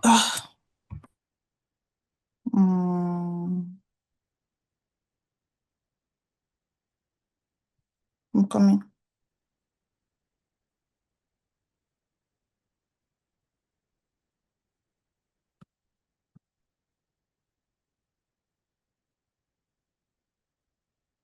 Mm.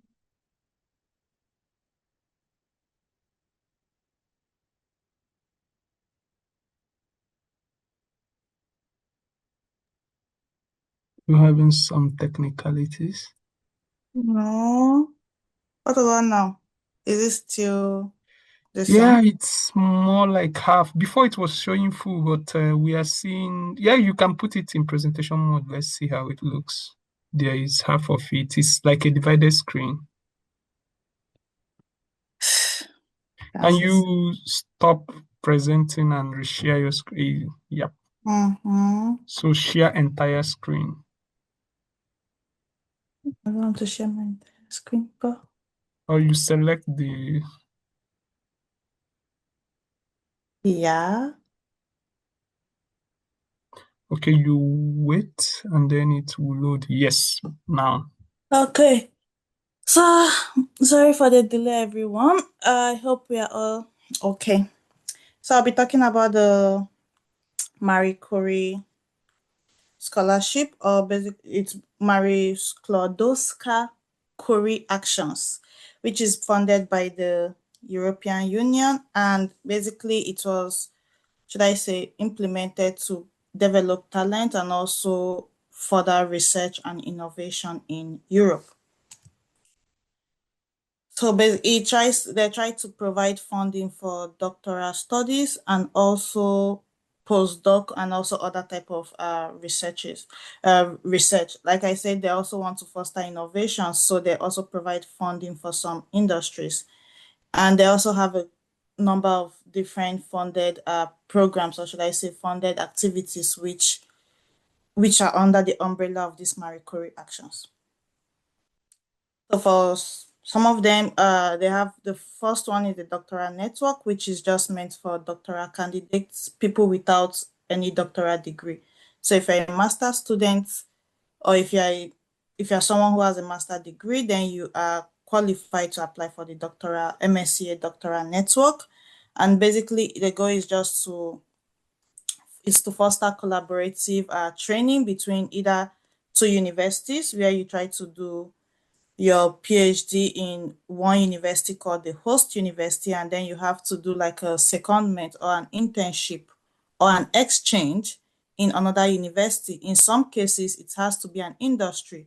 So the doctoral network actions helps to kind of like, it fosters a collaborative type of research. And for those who wants to like have a test of how the industry feels like during their PhD studies, this provides an opportunity for you to carry out either a 3 month or a 6 month internship in an industrial partner, which will be the industrial partner of the program.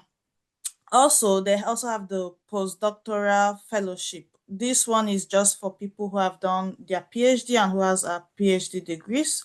It's to be able to encourage postdocs to go to another university and also carry out research within a specific duration. And it tries to foster skill development and also encourages mobility between two different countries.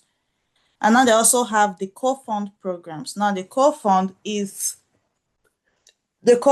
more like they try to add, should I say, yeah, they co-fund a project, a regional project. So let's say a particular European country has, or European institution has a particular research program that they need extra funds for. The Marie Curie actions are able to like add extra funds for it.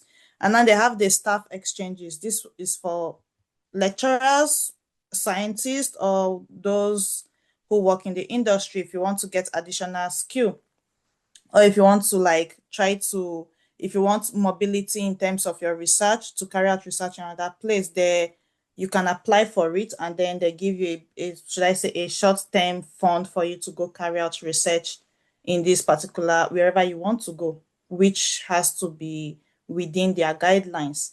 Now, from all the programs, or should I say from all the actions, I am currently a Marie Curie Doctoral Network student, or as should I say, an early stage researcher. This means I am carrying my research in a particular school, but then I have to go 3 months for a secondment or an exchange at another university in a different country. And I also have to carry out an internship at a company. Now, from these actions, the doctoral network is one of the prestigious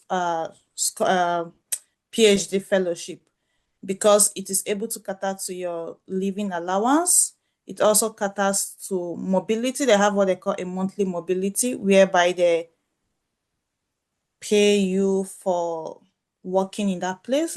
It's just called a mobility. And it's also good for those who have families, because when you have a family, a wife, a husband, a child, a recognized partnership with someone, they would also try to give you extra funds to cover for your spouse or for your partner or children. And then they also have funds for research. So if you want to go for conferences, if you want to write a paper, if you want to take language courses, they have funds for that. You should just be able to agree with whoever is supervising you about the type of courses you want to take. And also with the Marie Curie actions, or the Marie Curie Doctoral Network, you are able to apply for the MSc alumni, how do I explain it? Yeah, you're able to apply to be part of the alumni. And here you have access to different resources about the Marie Curie actions that will be posted there. And also for postdoc, it is also good in the sense that sometimes you might not necessarily need to go through a professor. If you have a PhD degree and you know you want to do a research in Europe, you can also check through the website and see the course, like the different topics they have there, because for each year they release a call, and they have like a team or topics that they have funding for. So you can actually apply there and apply on, then tell the professor, oh, I have this funding and I want to carry out the research in your lab. And so you go there with the funds that you have from the Marie Curie action. Now, the essential eligibility for acquiring a doctoral network, the DN PhD positions, requires the first and critical rule is mobility rule. And this is also in Erasmus, it's also an Erasmus rule. So if the EU is trying to fund anything, what they state is you must not, if I want to apply for a PhD, a Marie Curie PhD in France, then the rule states that I must not have stayed in France for up to a year, as to when you count from 3 years into when the PhD will start. So 3 years backwards to the point when the PhD is starting. So if I have stayed in France within this period for up to a year, then I am not eligible for that scholarship. It doesn't matter how good your profile is, you wouldn't get it. So most times you have to target, or you have to calculate in such a way that you have not spent up to a year in that country. And also this rule also applies for the co-fund programs, that you should be within the a required mobility guideline or mobility rule for you to be able to get it. And then if you're applying for any doctoral degree, I think what they would always tell you is you must not have a doctoral degree yet. So if you already have a PhD from any topic, any program, any department, you would not be given. If you are just starting, now the thing is, let's say I am in my first year or 6 months into my PhD, and then I decide I want to change. I saw this topic, I saw this position. You can apply to that, but bear in mind that they might ask you, why are you leaving your current position? But that would not hinder you from getting it if you are qualified for it. But if I'm in my fourth year, or should I say my final year, and I've submitted all my documents for graduation, then no, I cannot apply for this anymore. And then in Europe, it's not like the US where maybe you can go from your bachelor's directly to a PhD program. Here, with the Marie Curie especially, they want you to have a relevant master's degree. So if the relevancy of your degree depends on the university and what they set. So they basically write it in the position proposal, the type of master's degree they are looking out for. So if you have those kind of degree, or if you have this type of certificate, then yes, you can go ahead to apply for it. Now, when it comes to recruitment process, I would not dwell much on this because the others have spoken about how to make your application stand out. But the first thing with the Marie Curie actions is that you submit your documents. They do an initial screening of the documents that you've submitted. Now, from the initial screening, they decide to go with those they want to go with, and they proceed to conducting interviews. Now, the good thing about the interviews is it is transparent in the sense that they always find an external body or an external person to be part of the interviewers. And the job of this person is to monitor the transparency of the interview. So you should not have, you cannot feel, or should I say, you should not feel intimidated that, they might look down on me, or they might judge me based on whatever you feel they might judge you on. What the external person is there to do is to make sure this does not happen. Basically, they just judge you based on your merits and how well they think you can fit into their group. And now the third, for some programs, the interviews might be in 2 sections or even 3. So you have a 2-stage interview or a 3-stage interview. And in some cases, they also have technical tests where they give you a test to do something. And this is not like I said, it depends on the university. So basically, the EU releases funds to this university, and then the university sets how they would do their recruitment process. But it is supervised by an external an external person. And now, for your applications, depending on what you see on the website, or should I say, depending on what you see on the position proposal where they advertise this position, I would advise you tailor your documents to suit whatever they're asking for. So I attached a simple, this is from an MSc, a current position that is available right now. And what they are looking for is they need a cover letter. The cover letter is more like, for me, I use my cover letter not like the SOP, but almost like the SOP. So basically, you still describe yourself and you still try to tell them why you are doing a PhD.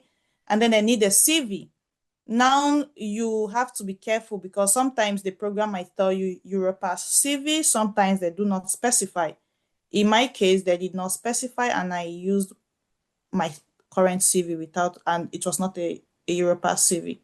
And also, they will ask for the copy of your master's degree and your transcript, the master's transcript.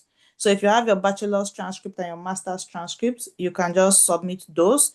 And if you're in your final year, the other thing I did was to tell them I would be graduating this date, and which would not necessarily be the start of the program. So can I provide the degree, my copy of the master's degree after my graduation? And in my case, it was allowed. So you have to be sure that they would allow those certain cases before you proceed with your application, so as not to waste your time. And for some people, they want either publications, some other people don't necessarily care about publications, and they might just ask you about your master thesis. So if you've had experience with writing your master thesis, or if your master thesis is closely related to the topic, it will be a good plus to maybe just attach an abstract of the master thesis. Like, okay, this is what I'm currently working on and I'm still developing it. And if you finished with your master's and you have the copy of the master thesis report, you can also ask if it's okay to submit it to them. And then you need referees. Some programs are very strict with the referees, so you have to be able to provide these letters of recommendation. And in some cases, they do not ask for letter of recommendation. I have seen a case where they asked for one and the other position did not ask for letters of recommendation. At the end of the day, for the interview process, it depends on how you present yourself. You should be confident, and you should also be able to explain to them that you know what you're talking about. You should also be able to tell them that you've had experience that makes you suitable for this topic you're applying for. I mean, you know why you want that topic. You know what you can do and what you cannot do. So when you go for the interview, you do not just necessarily focus on all your weakness. You should also be able to focus on your strengths and tell them how you'll be a good fit for them. Now, they would also come to ask you questions that for them to be able to judge if you can work with a team. With the PhD, in most cases, you work with a group of people. You might not necessarily work on the same topics, but you have colleagues. So they want to be able to see if you're a good fit for their department also and for their research group. And also you can also tell them if you've had history with traveling, like mobility. For those who would do an Erasmus, for those already in Europe, you can tell them, okay, you've traveled all over, you are good. I mean, you left your country and you are good with traveling. You can integrate very well.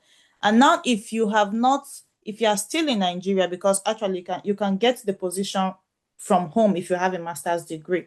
So if you are still home, you can also tell them Nigeria is a multicultural place. So you've been able to live with people from different places before. You are able to integrate well with other cultures in your community. I did that. I did say that. I did tell them I have no history growing up, schooling where I was born. So it was actually a plus for me to tell them that. And then for the technical test, I did not write any technical test, but if they're going to give you a test on the topic, then I would assume you would read and do your homework on the topic before going for those kind of tests. And then finally, I attached this website during my time while I was trying to find a PhD position, and sometimes I still do that now. This is where I always start from. I go there, and in this when you go to this website, you're able to tailor the filters, because you can either search for a PhD position or for a job position, which might have to do with research. So what I do is, if I'm looking for a PhD position, I can also tailor my funding. So when you go there, you see different funding bodies or funding program. And for this, I selected Horizon Europe MSCA.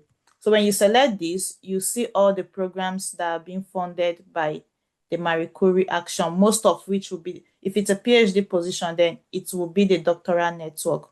Now, if you go for the co-fund, then you have to know that the benefits, the monetary benefits, will not be as high as the MSCA monetary benefits. That's just the difference between the two. So the co-fund, if I'm a co-fund French PhD student, I would still receive the normal PhD salary being paid to French doctoral students. But if I'm an MSCA MSc doctoral student in France, I would receive a higher salary compared to the normal French student. Finally, I would want to say applying for scholarship is not a one-size-fits-all type of cases. So if you apply for something and you get rejected, it doesn't mean you are bad. It just means that, okay, maybe this is not necessarily the time, or there is something you need to check on your documents, or there are actually very, very, very good people that when you see their own profiles, you also would give the position to them. So do not let a rejection stop you. We have all gone through rejections. We have all gotten a lot of no's, but at least if you get a no, you know that at least they looked at your profile. If you get to what I do is when I get to the interview stage and I get a no, then I know I've crossed a barrier. At least I moved from just submitting document and getting no to an interview. Because surely once you start getting an interview, the yes will always come. So that's it. Thank you. And I'm done. Yeah, thank you, Love, for the wonderful presentation. And yes, everyone, the chat that URAS chat, please, you can copy to the chat box. That's a very powerful link for searching for job opportunities within Europe, not just for scholarship, but peculiar to MSCA scholarship. You can always look at it. Well, so now we'll quickly look at questions. I think some of the questions has been answered, but we can give open. If you have a question, you can raise your hand now and we'll just open the floor. You can specify if you want to send the question or to a particular speaker and the person will answer your question. Okay, I will go in this order. So the first, let me see. Sorry. Allow Ibekwe Jennifer, you can now speak. Oh.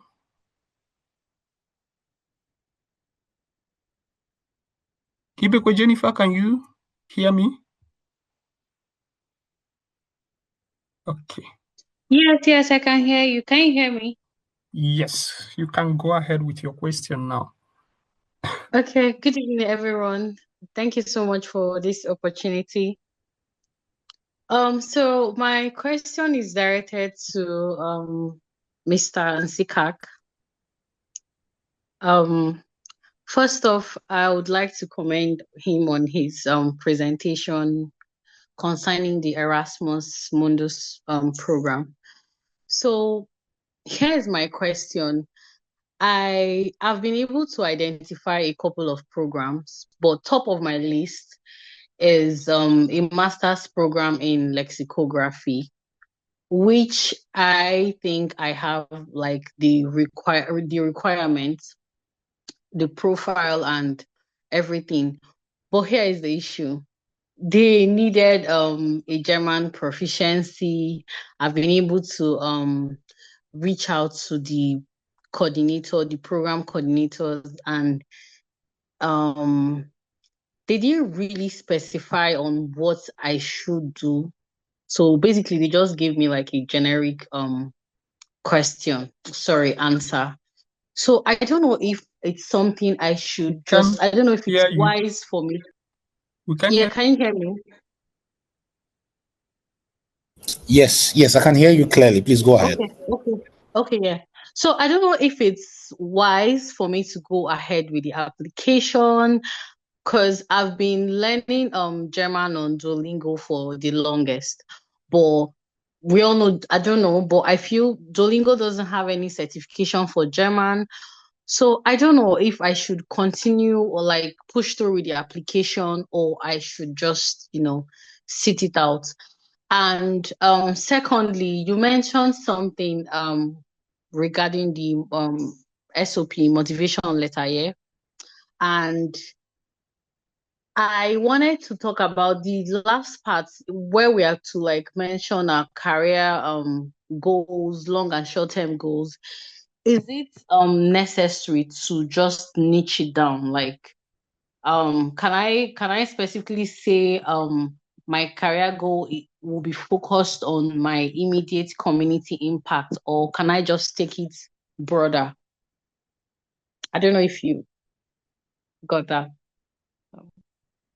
Okay, yes, I got that. I would say thank you so much for the question. So just to respond to the first one, I'm usually very happy. I mean, like when I hear people that have been learning languages, I mean, I feel like that's a very important thing. So what I would still say is still email the program, right? And maybe get more clarification, because if you're not certain about it, then I don't think you would even be very happy even making the application. So email them again. Now tell them, I mean, like, email them again. As I said, these guys are paid to respond to all the emails that you send in. So if you're still not clear, just email them again. And maybe if you could check, maybe if there are like people that have been on that program before, you could ask them. That's what I would say for the first part. Then for the second part, it's fine how you want to put it. You just want to niche it down to like your community, as the case is.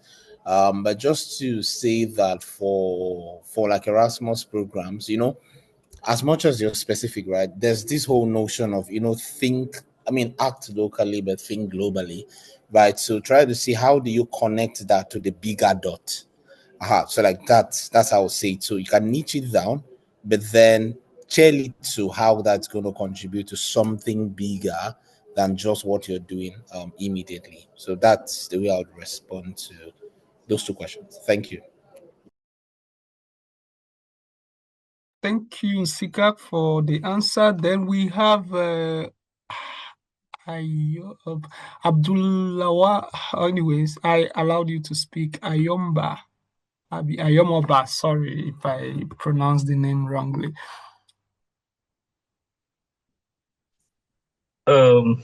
Thank you very much. Can I call you that? Anything, I'm fine. Oh, Francis. Yeah, I was struggling to remember the other one. So Francis is fine. Thank you so very much. Francis, thank you to all the panelists. And especially thank you to Nseka, because I mean he's been in there, what's it called? Chat room, answering questions and all. And yes, my question again is directed specifically to you, Nseka. So my question is, you specifically were talking about what's it called, the Erasmus scholarship. So I'm thinking applying to scholarship for Erasmus, right? Can someone apply for two different programs, right? Not related, like two totally different programs at the same time. I don't know if you understand my question. If you don't, let me go Yeah, over it again. I get your question. I get it 100%. All right, thank you. So All right, thank you. So yes, the catch. It's like if I was to apply to a program, let's just see all these programs as different programs, right? And I'll just give myself as an example. I have done so many things in my life. And Francis, we usually joke about it, right? So I've done a lot of work. For instance, let's say like in the public health space, I've done a lot of work on public health, but I've also done a lot of work in peace building. So if maybe I was to apply to something that's related to peace building, I would specifically focus on what I have done in peace building, right? If I'm making that application for the peace building part, you get my point. Now, if I'm applying to something as related to health, it's just that I'm going to focus on. Now, let's come to public health, right? For instance, there are two programs. Let's say you have the European Public Health Masters, that's one, and then you have the European Infectious Disease Program. These are two programs, and the outcomes are also very different, because one is very specific on infectious disease, right? And then on this other side, they really want to see what you're doing general global health. Now, if you're applying for those programs, you can apply for both of them, but it's just around the details that you're going to put in. So I'm not going to use the almost same details I'm going to use for one program for the other one. I'll make it specific to that program. And again, for like the Europe of Health, for the Erasmus Mundus programs, I think you can apply to like 4 of them, like at a time. And again, just to also give you context. So each Erasmus program, I mentioned that there are around 277 of them. so each consortium is independent of each other. So let me give this. So when people say, "Oh, I'm applying for an Erasmus program," right, and I'm like, "So which program?" It's like the same thing like with DAAD. So every Erasmus program has their consortium where they get their own funding. They are responsible for, like, how they do their own recruitment. They're responsible for, like, what institutions are there. They're responsible for their timeline. It's independent of the other program. So if you want to apply for a program, you need to consider specifically that program. What are their requirements? What's the content of the courses there, and focus on each one as if they are different. Right. And I believe that this also applies to, like, if you're applying to, like, let's say maybe Chevening, or you're applying to, like, Commonwealth and Erasmus, you're not going to use the same SOP, right, for them, because there's a way you would want to structure things. So Commonwealth will structure things for Erasmus, also structure things for Chevening. I hope that answers your question. Thank you, Sika. Maybe I pick one question from the chat box, then I allow another person to speak. So they said from Nelson Ogenovo, said, "Good evening, please. Is there a way the speakers can share their slides with us? Network issue made most of us not to follow up fully." Okay. I don't know. Well, I think, Francis, Okay. Francis, I think you have access to them. I mean, like mine, you have access to mine. I know you have access to Joyce. So I think maybe, because again, for a couple of people, like, which I was like responding to them, I think the whole timeline thing, guys, we're very sorry. Some of us, we are using daylight saving, so we forgot that the time has changed. So there's going to be a recording for this, and I think what Francis would do, to share that recording, and maybe with the recording they can, like, attach all the presentations to it. I think that's going to be great. Yeah, thank you. Yes, so at the end of this section, you are going to receive an email, maybe 3 days or 1 week later, with some documents, the slides inclusive, as well as some, maybe sample of CV SOPs. So I think that answers the question. With that, I will give Izuchukwu chance to speak. Hello, thank you, Francis. Hello, can you hear me? Yeah, sure, go on. All right, thank you for the opportunity you're giving to us to learn about the European scholarship. I want to know, I want to get clarification based on the English text exams. All the scholarships that you are going to apply for, would they require a test? Would they require a test for us to apply for it, or maybe it's based on a program? That's what I want to be clarified on. Okay, for that question, maybe any of the panelists, Joy, can you take the answer to the question, since you are the most recent? Okay, no problem. Thank you for that question. So, not all programs actually request for a standardized English test documents like TOEFL, IELTS, and that's why you have to thoroughly go through the program's website and know what their requirements are. Some give considerations to English-speaking countries and students or potential students that have their previous education taught in English. So if you have a document to back that up, and that's why we recommend that you get your English proficiency letter from the institution.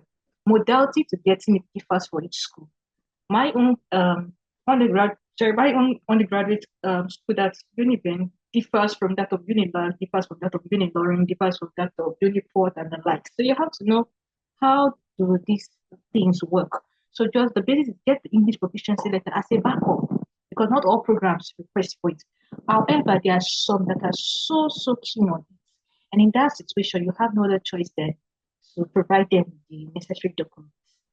And that's why you also have to scrutinize programs you are applying for, but it shouldn't restrict you to. For me, I didn't have the money, because I know the exam itself is quite expensive, and it has a big expiry date. So I didn't have fund at that time, and I needed to, send out applications. So I just had to go keep solving through webs and program steps appealed to me, and I thought, okay, you know what, their requirements are within my limits. And I was like, okay, let me try with this one first of all. Then probably when it comes, I can go forward and get the letter. But yes, it was not necessary for the programs I was applying. I could do without them and just tender the English proficiency letter. So from now, work towards getting your English proficiency letter as a backup. Then take the exam, because the exam has an expiry date. And if you're going to write the exam, you have to be sure you really want to use documents for that particular duration. That is not something you do and then you keep the document for 5 years time, and by that time it would have expired, and the purpose of undertaking the exam is forfeited. So these are things you put into consideration. Thank you. I hope I answered. Yes, thank you, Joy, for the answers. There I have two Wait, questions. Francis, can I just add? Yes. So I Okay, just wanted to sure. say, I mean, and I've just dropped it in the chat. So if you're unclear about anything, email the program. I mean, that's like your surest bet. And I'll tell you why. So for like my program, the Europop Health program. Now, when I applied, actually for the university I was going to, it was needed. But if I was to do, I mean, and I studied in the UK, but if I was to do my first year in at the University College Dublin, I did not need to write the English proficiency as at the time I applied. But currently, I learned that currently it is compulsory across all board, right? And I mean, I would not know that. So if someone is asking me based on the knowledge I had from like the previous year, the person would apply and not get it, and it's going to be screened out. So don't make assumptions. Email the program and be very clear. I just wanted to add something, might not be related, but it's just the thing with transcript. Please and please, as much as possible, get your transcript, right? Because many times, many of these programs actually require you to maybe submit this transcript, and if you're not getting them on time, then just know that you've already disqualified yourself. And when it comes to this particular program, and if need be, have your own copy of the transcript, right? Because that way you're able to apply for as many programs as possible. You can just apply from your end. It might not be Erasmus. I mean, there are many other programs you can always look out for and apply. Thank you, Anova. Thank you, Nsika. So to Ibekwe Francis Arinze and to Anonymous, about volunteering for Wash. Yes, we are physical based in Nigeria. So for Wash, we'll be doing a call for volunteering soon. But in the meantime, our facilitating coordinator will type on the chat box our website, so you can go there, fill in a Google document about the position. So we have some strategic positions which we need some people to fill in. So you can quickly launch that. And then when we do the call for volunteering, we'll do a kind of screening to select. I mean, we'll give everybody opportunity, but for now, we might be specific with some of it. I think Ephraim has something to add, probably. Yes, something very briefly. With regards to what SICAC has been re-emphasizing over and over on how to email program coordinators, one of the trick I used to use is most cases when you ask the program coordinator or you email them, they end up just copying the link of the website and giving it back to you, something like that. So the trick I used to use is I let them know, for example, his name is maybe it's Professor John or something. I say, "There, John," and the whole preamble, and then I go on to say, "I have gone through the website. I have also checked the program requirements and this, right?" Make note of that fact. I haven't gone through the website and checked the program requirements. I still have a little, you understand, a little question I want to clarify with regards to you.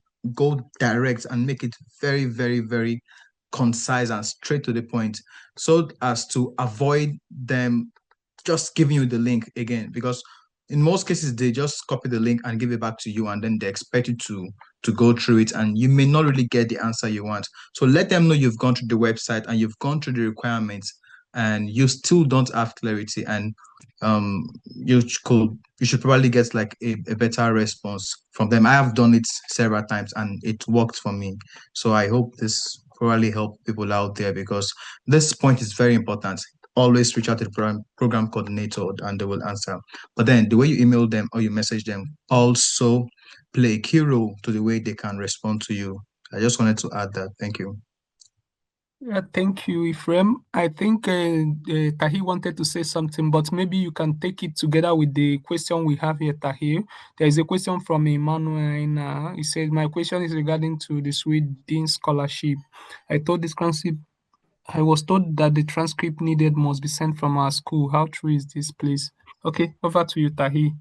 Okay, should I start with the questions or should I start with what I wanted to add in? Okay, let me take the question since, for the scholarship, what I know, I think to the university admission, if you studied in Nigerian university, your school is expected to send the transcript directly to them. So unlike, I think, few African countries can send, the applicant can send on their own, but unfortunately Nigeria is not one of them. So yes, your school have to send it directly, and it doesn't have to be post. Email is enough. And then I think one good thing about it is that if you, for example, I applied twice before I win, so maybe it could be a motivation to anyone also here. I applied 2022, 2021, I didn't get in, though I got admitted. So the second year, there was no need for me to resend the transcript again. So it means that if you apply, I'm not saying you're going to apply and then you will not win. But I mean, life happens anyway, and it's not the end of the world. But if you apply first, if you send it once, you don't need to send it to, I think it's after 10 or 15 years that you might need to resend. And of course, you will possibly win before 10 years. So yes, the school have to send. I wanted to add that I missed one important thing during my presentation, and this is for actually, I think last year, SI started a new scholarship specifically for the women. So, and they're the eligible countries also. So it means that if you're a woman and you are studying within the field, the STEM field, science and in science, technology, and engineering, all of that field, you have possibility or chances of applying at the same time, which is the scholarship for STEM for women in STEM. But then, I mean, you don't have to submit two separate applications. It's just one single application, but you'll be considered for the two. However, you can only win one. So let's say, for example, if you're picked for the SISGP, then of course you will not be picked for the women for STEM. But then it's just like it gives you more chances if you're a woman. So unfortunately for the men, so because even last year Nigeria recorded the highest number of scholars last year. And of course, this actually played a key role also. I think around 40 something Nigerians won SI. It has never happened. The highest that I know of was 17. And last year was around 40 or something.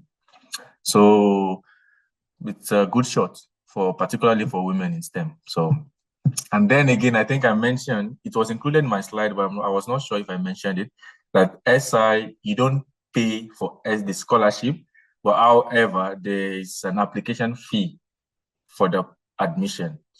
So when you get to read the university admissions website, and then you see an application fee popping up, so you don't feel like it's a scam. Yes, you have to pay, I think, around 900 Swedish krona, which is non-refundable, unfortunately. So I think that is all I have to add. Thank you, Tahir. I'll allow Tiwa Olua to speak.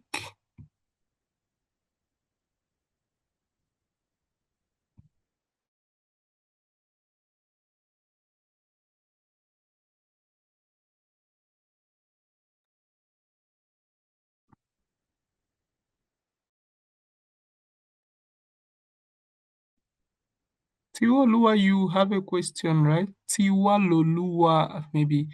I'm sorry if I'm messing up the names. But yeah, you can. Oh, can you hear me now? Hello. Yes, we can hear you. Go ahead. Oh, okay. Hello, good evening, good morning, good afternoon. My question was actually to Mr. Ephraim, but I already reached out to him personally on LinkedIn already, so I don't think, in order not to waste our time. Thank you. Yeah, thank you for that. You still have question, Jennifer?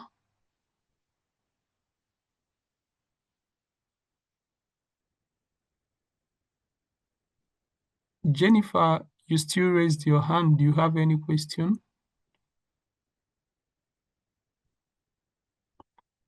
Anyways, we will take questions from the general question section. Maybe, yeah, we have attended to beginning from the one we missed in the beginning. So we have Anonymous who is asking, what are the requirements to get a full scholarship in Europe? Can I get a scholarship without IELTS certificate? I think most of these questions has been addressed, right? So yeah, all the scholarships you have listened to today, you can you will get the documents, you can check most of the links. I think that will help. Yansika said all question guess has been answered. Sure, I think so. So yes, I don't know if anyone still have any question. Probably someone is raising up their hand. Okay, Jennifer, you still have question?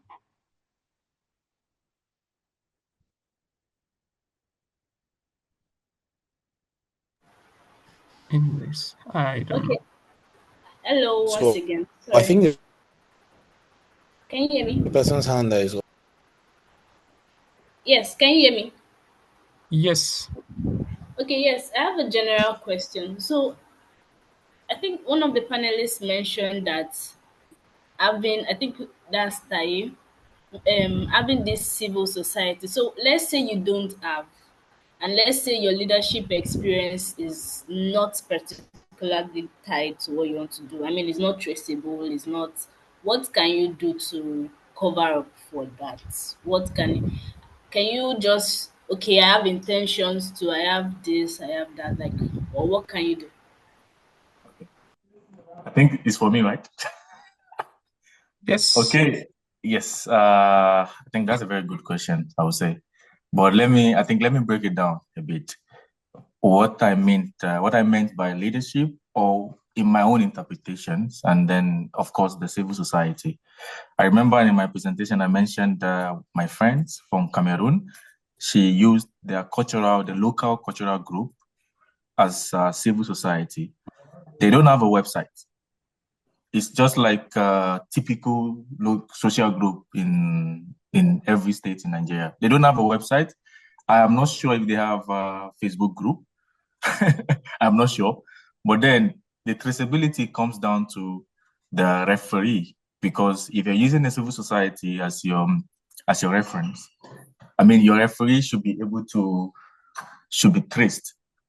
Let's say, for example, you put the contact of your referee, and then if peradventure, if they have any means to double check what you've said or what the person have said about you, they normally, not often, but they contact the referee, not often. And then for the leadership experience, I would say you don't have to be a managing director or a CEO in a company to assume a leadership position. I mean, for example, I was the operation manager, and even before that, I was assistant project manager, and that was what I used basically. So let's say, for example, I was still an assistant project manager. I know a couple of people that were having a position where they only have 2 people within the team that they report to them. So what they mean by the leadership is, do you have a position where you have 1 or 2 people reporting to you? So it doesn't have to be an huge or a huge title. So, I mean, all of these companies, they have like a position where you have subordinates who report to you. That's what they need. It doesn't have to be many people. It doesn't have to be 2, 10. I mean, 2 is enough in my own interpretation. But for sure, if you hold a position where you have 10 people reporting to you, then it's good for you, because at least you have so many things to talk about. So they just want to know that, okay, the position you had, and then what did you do with the position? What are you able to do, and how do you lead the people? And so I would say it's not I know when you heard leadership position, the feeling of, okay, it has to be some sort of serious position or huge title. It's not. But so long that you have someone reporting to you, one, two, to be fair, to be on the safer side, at least. So like, okay, you are three in the teams and you have two people reporting to you and you're working on a project, or even if it's one, it doesn't matter. I mean, you can do great things even with one team, one and two people as a team. So I think on that leadership, that's what I will say. And then I will add on for the civil society. I can list some examples so that we can be more relatable for all of us. For example, we have, I want to start with the Red Cross. I mentioned that during the presentation.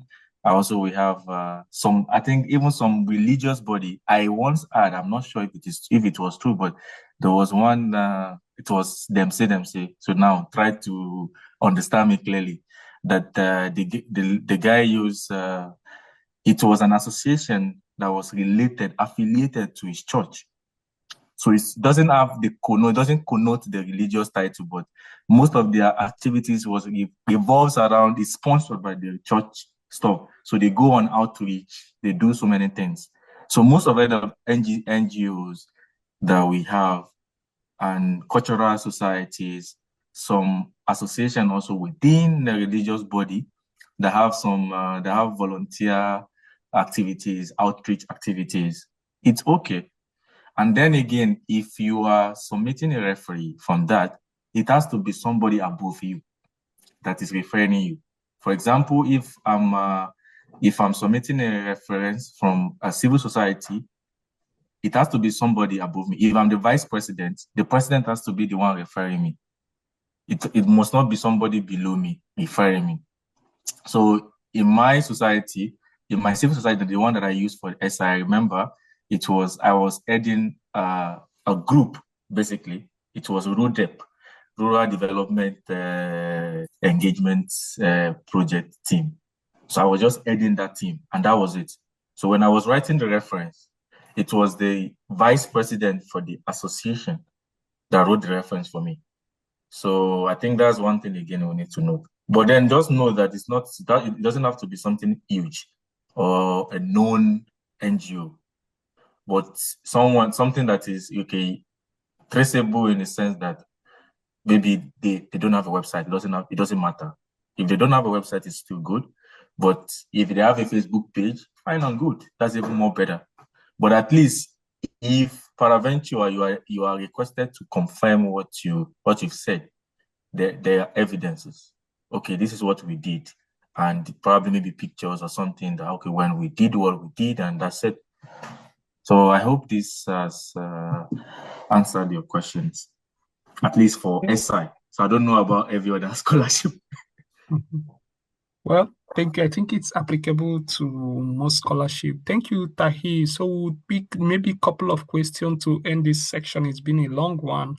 I'll allow one speaker and then we'll attend to, okay, Joy is already attending to the one from the chat. I will allow Akende to ask the question. Okay, thank you, everyone. Thank you to all the speakers and the organizers for this wonderful section. And well, I would want to ask for the SI, for the minimum hours of, we were saying minimum 3,000 hours. Can it come from volunteering rule to make up for the minimum hours? And also you said there would be eligible courses. Do we wait till eligible courses are out before we make applications for that? And then lastly, for the references, you said 2 references. I don't know how that works. Is it one academia and one civil society? And for me, basically, I think during my NYSC, I did my NYSC at the Ministry of Health Nutrition Department. And currently I also volunteer for an international organization, and I am currently the deputy country director for the youth network. Which one would you prefer that it is used as reference? Is it the organization or from Ministry of Health? And does it necessarily have to an academician has to come for for the referencing also. So for that, I think I actually wrote off that application not until Mr. Enoch really brought something like it made it look really something. I feel something I can really go for. But till then, I don't think my question will be when I go through the application personally, if I can reach out to him on LinkedIn. Thank you. Ahi, I think the questions were for you.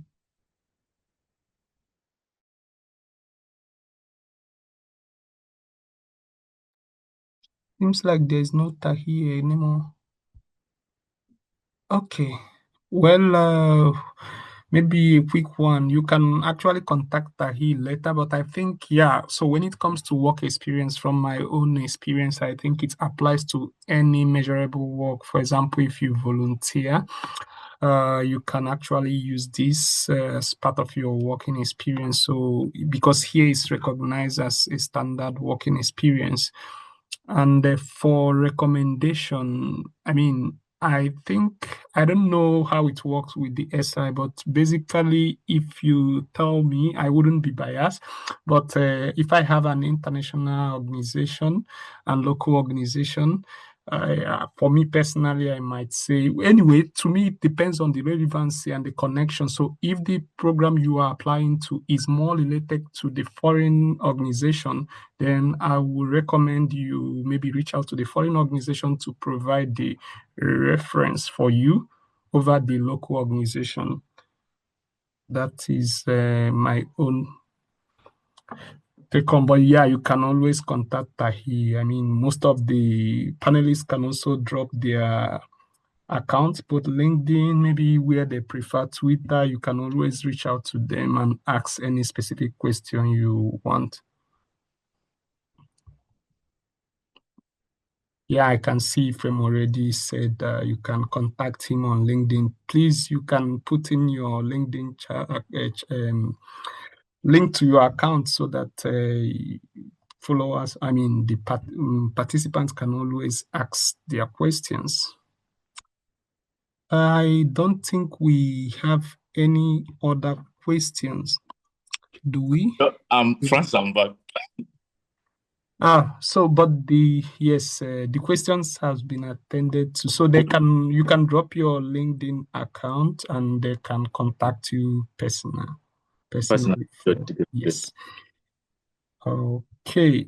If a random question, maybe one more last one. Random question. I once heard that your LinkedIn profile that shows volunteering and co can play a role in your landing scholarship. How true is this? Over to the panelists. Come again? We have a last question. That says, a random question. I once heard that your LinkedIn profile in brackets that shows volunteering and co can play a role in you landing the scholarship. How true is this? Maybe in Sika, I mean, you are and Ephraim, I believe, even Tahi also, you can. Okay, I mean, from my own experience, I wasn't so active on LinkedIn during my scholarship period. Though I had an account, but I wasn't so active. However, I have a couple of people who were active, and some who even linked their profile to the document. So I mean, everything is changing. So I applied 2023. So I mean, it's been 2 years. A lot of things has changed. I don't know if it's not a requirement, at least for SI that I know. But it's always good to have also a profile on LinkedIn. Doesn't stop anything, because if at all they want to check up on the candidate or something, or if they search your name on Google, it can pop up. But then for me, I don't think it's obligatory to have a solid, but it can give you an edge. We never know, but at least from my experience, I wasn't that active on LinkedIn. So maybe perhaps for other scholarship is quite important, but for SI, I think, I don't think it's so much, there's so much emphasis on being active on LinkedIn or anything like that. But it's good because at the same time, it doesn't remove anything from your application, sort of give the application strength. If you, I would say. I agree with you. So yeah, that reminds me, I remember when I was applying to some PhD positions. So I usually put my LinkedIn profile on top of my CV. And one thing I notice is every now and then, whenever I send out an application, I always get like viewers from this specific organization. So it can be a plus actually. And Insika rightly mentioned during his presentation, you can document most of your activities. If you are volunteering for any organization, you can document this and then maybe take the link, put the link to your CV so it can be traceable. This is a way to, track your record. So it shouldn't be like you are mentioning by word of mouth that you did this, you did that. But then with traceability, it's kind of gives you sort of added advantage, I would say. So maybe one last question from this Abdul Wahab. Did I pronounce it well? Ayomoba. Since your hand is still up, you can take the last question and maybe if the panelists have anything to say before we end this section.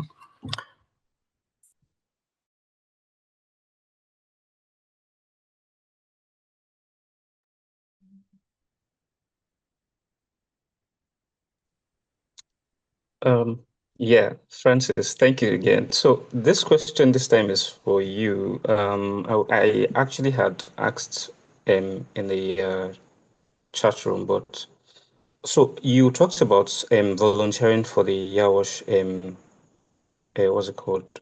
So I was asking, is distance a barrier to applying for volunteering, or can someone volunteer like virtually? Okay, thank you for the question. I don't think distance is a barrier because, I mean, we are going within sub-Saharan Africa. It's just that we started from a position. So we just launched a couple of months. And the plan is in a couple of months to come, we'll expand at least within the 36 states of Nigeria. And then we start thinking about moving forward to other African nations. I can tell you already the organization has been recognized by some of the EU bodies, which might be coming in soon, but we'll keep it on low for now.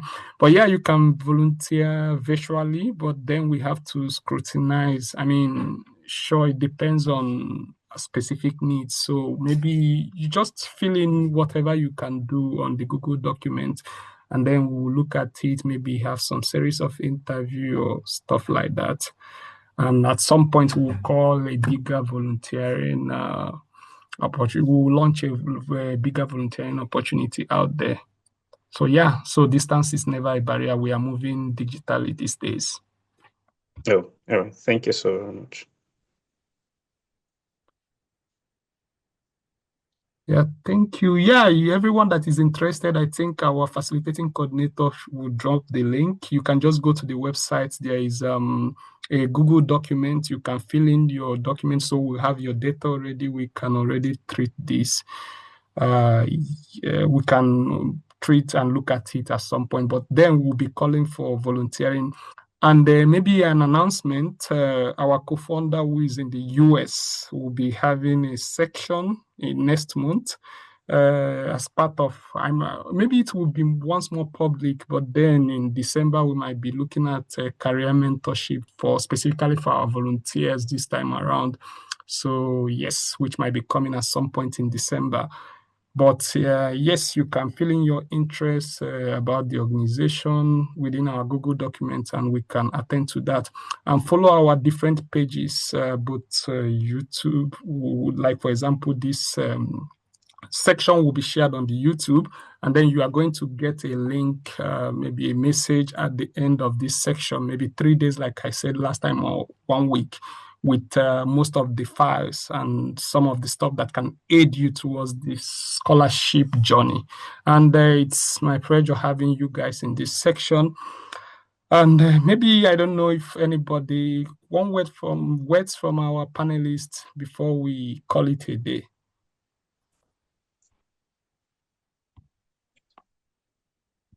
So, Ephraim, you have anything to say?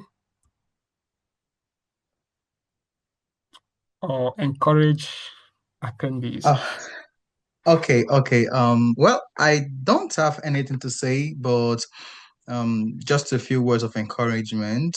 The truth is, we, the panelists, haven't entirely told most of you everything. If we are to tell you the number of times we got rejected, then I'm not certain you will want to continue application. And for me, in a year, I got like uncountable number of rejections. And if other people tell you the same thing, you will feel like, okay, this is actually very difficult. I can't do it. But what I would just say is, no matter what happens, no matter how the journey goes, you keep trying, you keep showing up, you keep improving yourself, you look at what you've done and you come back again. And this is just to tell you that you will not, it may not work out simple and easy for you, right? You may get rejection, you might not get it the first trial or the second trial, but you know what you want. I spoke about your why. Why do you want to do this? So that should keep you going. That should be the motivation that you will always fall back to when the going gets tough. And I believe I'm speaking for all the panelists. We are rooting for you all, and see you at the top. Thank you. Thank you. Joshua, you can add stuff you want to say? Sure. Yes, it's like Ephraim took the words from my mouth. So I was going to emphasize on resilience, right? You have to keep doing it. And additionally, you shouldn't be rigid. You should try to be flexible on your applications, especially for programs in Europe. Some courses are intertwined. I was like, Francis, I was speaking with you previously, and you know how you transitioned from between programs. So you should try to be flexible and not too rigid during the application phases. Thank you. Yeah, thank you, Joshua, for reminding me. Actually, I did a lot of transition. I was once an organic chemist. I became an analytical chemist in the process. Now my PhD, I'm doing a PhD in industry, and I'm doing more towards the microbiology. So I do a lot computer data analysis, namely. So yeah, keep it up. Just take out a lot of learning opportunities out there, develop your skills. If you see courses, take them. These are stuff that will be beneficial to you in the long run. So yes, Love, you have any words to our participants? Maybe one last word. Hi, Francis. Yes. I don't think I have any words. I mean, everybody has said what needs to be said. It's just keep on applying, keep on trying. And I think one important thing is nobody can push you more than you can push yourself. So it's like you have to do the work, put in the work yourself. Depends on how you work. You can't just say, oh, I want to apply for this thing now, and you think it's just a 2 weeks type of stuff. I mean, people can work in such tights under such pressure and cold, but you know yourself, you have to push yourself. I know a lot of people who say, oh, I want this, but they do not necessarily put in the work. Try to find something, a plan that works for you, and follow it. And then I would also encourage connecting with like minds, because it did help me a lot. So at the point where you feel tired or where you want to give up, the other person might be able to encourage you to not give up. That would be very helpful. That's all. Thank you. And I think Ghost Time, our facilitating coordinator in Yawash, who is operating locally, maybe you have one more last announcement before we end the section. All right. Good morning, good afternoon, good evening, everyone. My various connections. I want to say a very big thank you to all of us, our panelists, Law, everyone precisely that made our time to come here, Mr. Sita, Joshua, and the others. I want to say big thank you for making our time to come here to share with us on your very insightful presentations. And for Yawash, I've dropped the link. Yawash, yeah, YA to the dash watch.org. That's our official website. So just go there. You will get to understand better what we do, what we represent, our vision, mission, and our projections. And most importantly, for those of us asking for volunteering openings, just fill out the forms and we'll get back to you via our database. Once again, thank everyone for connecting. Yeah, thank you everyone for this wonderful section. Hopefully we do have other section coming in next coming months.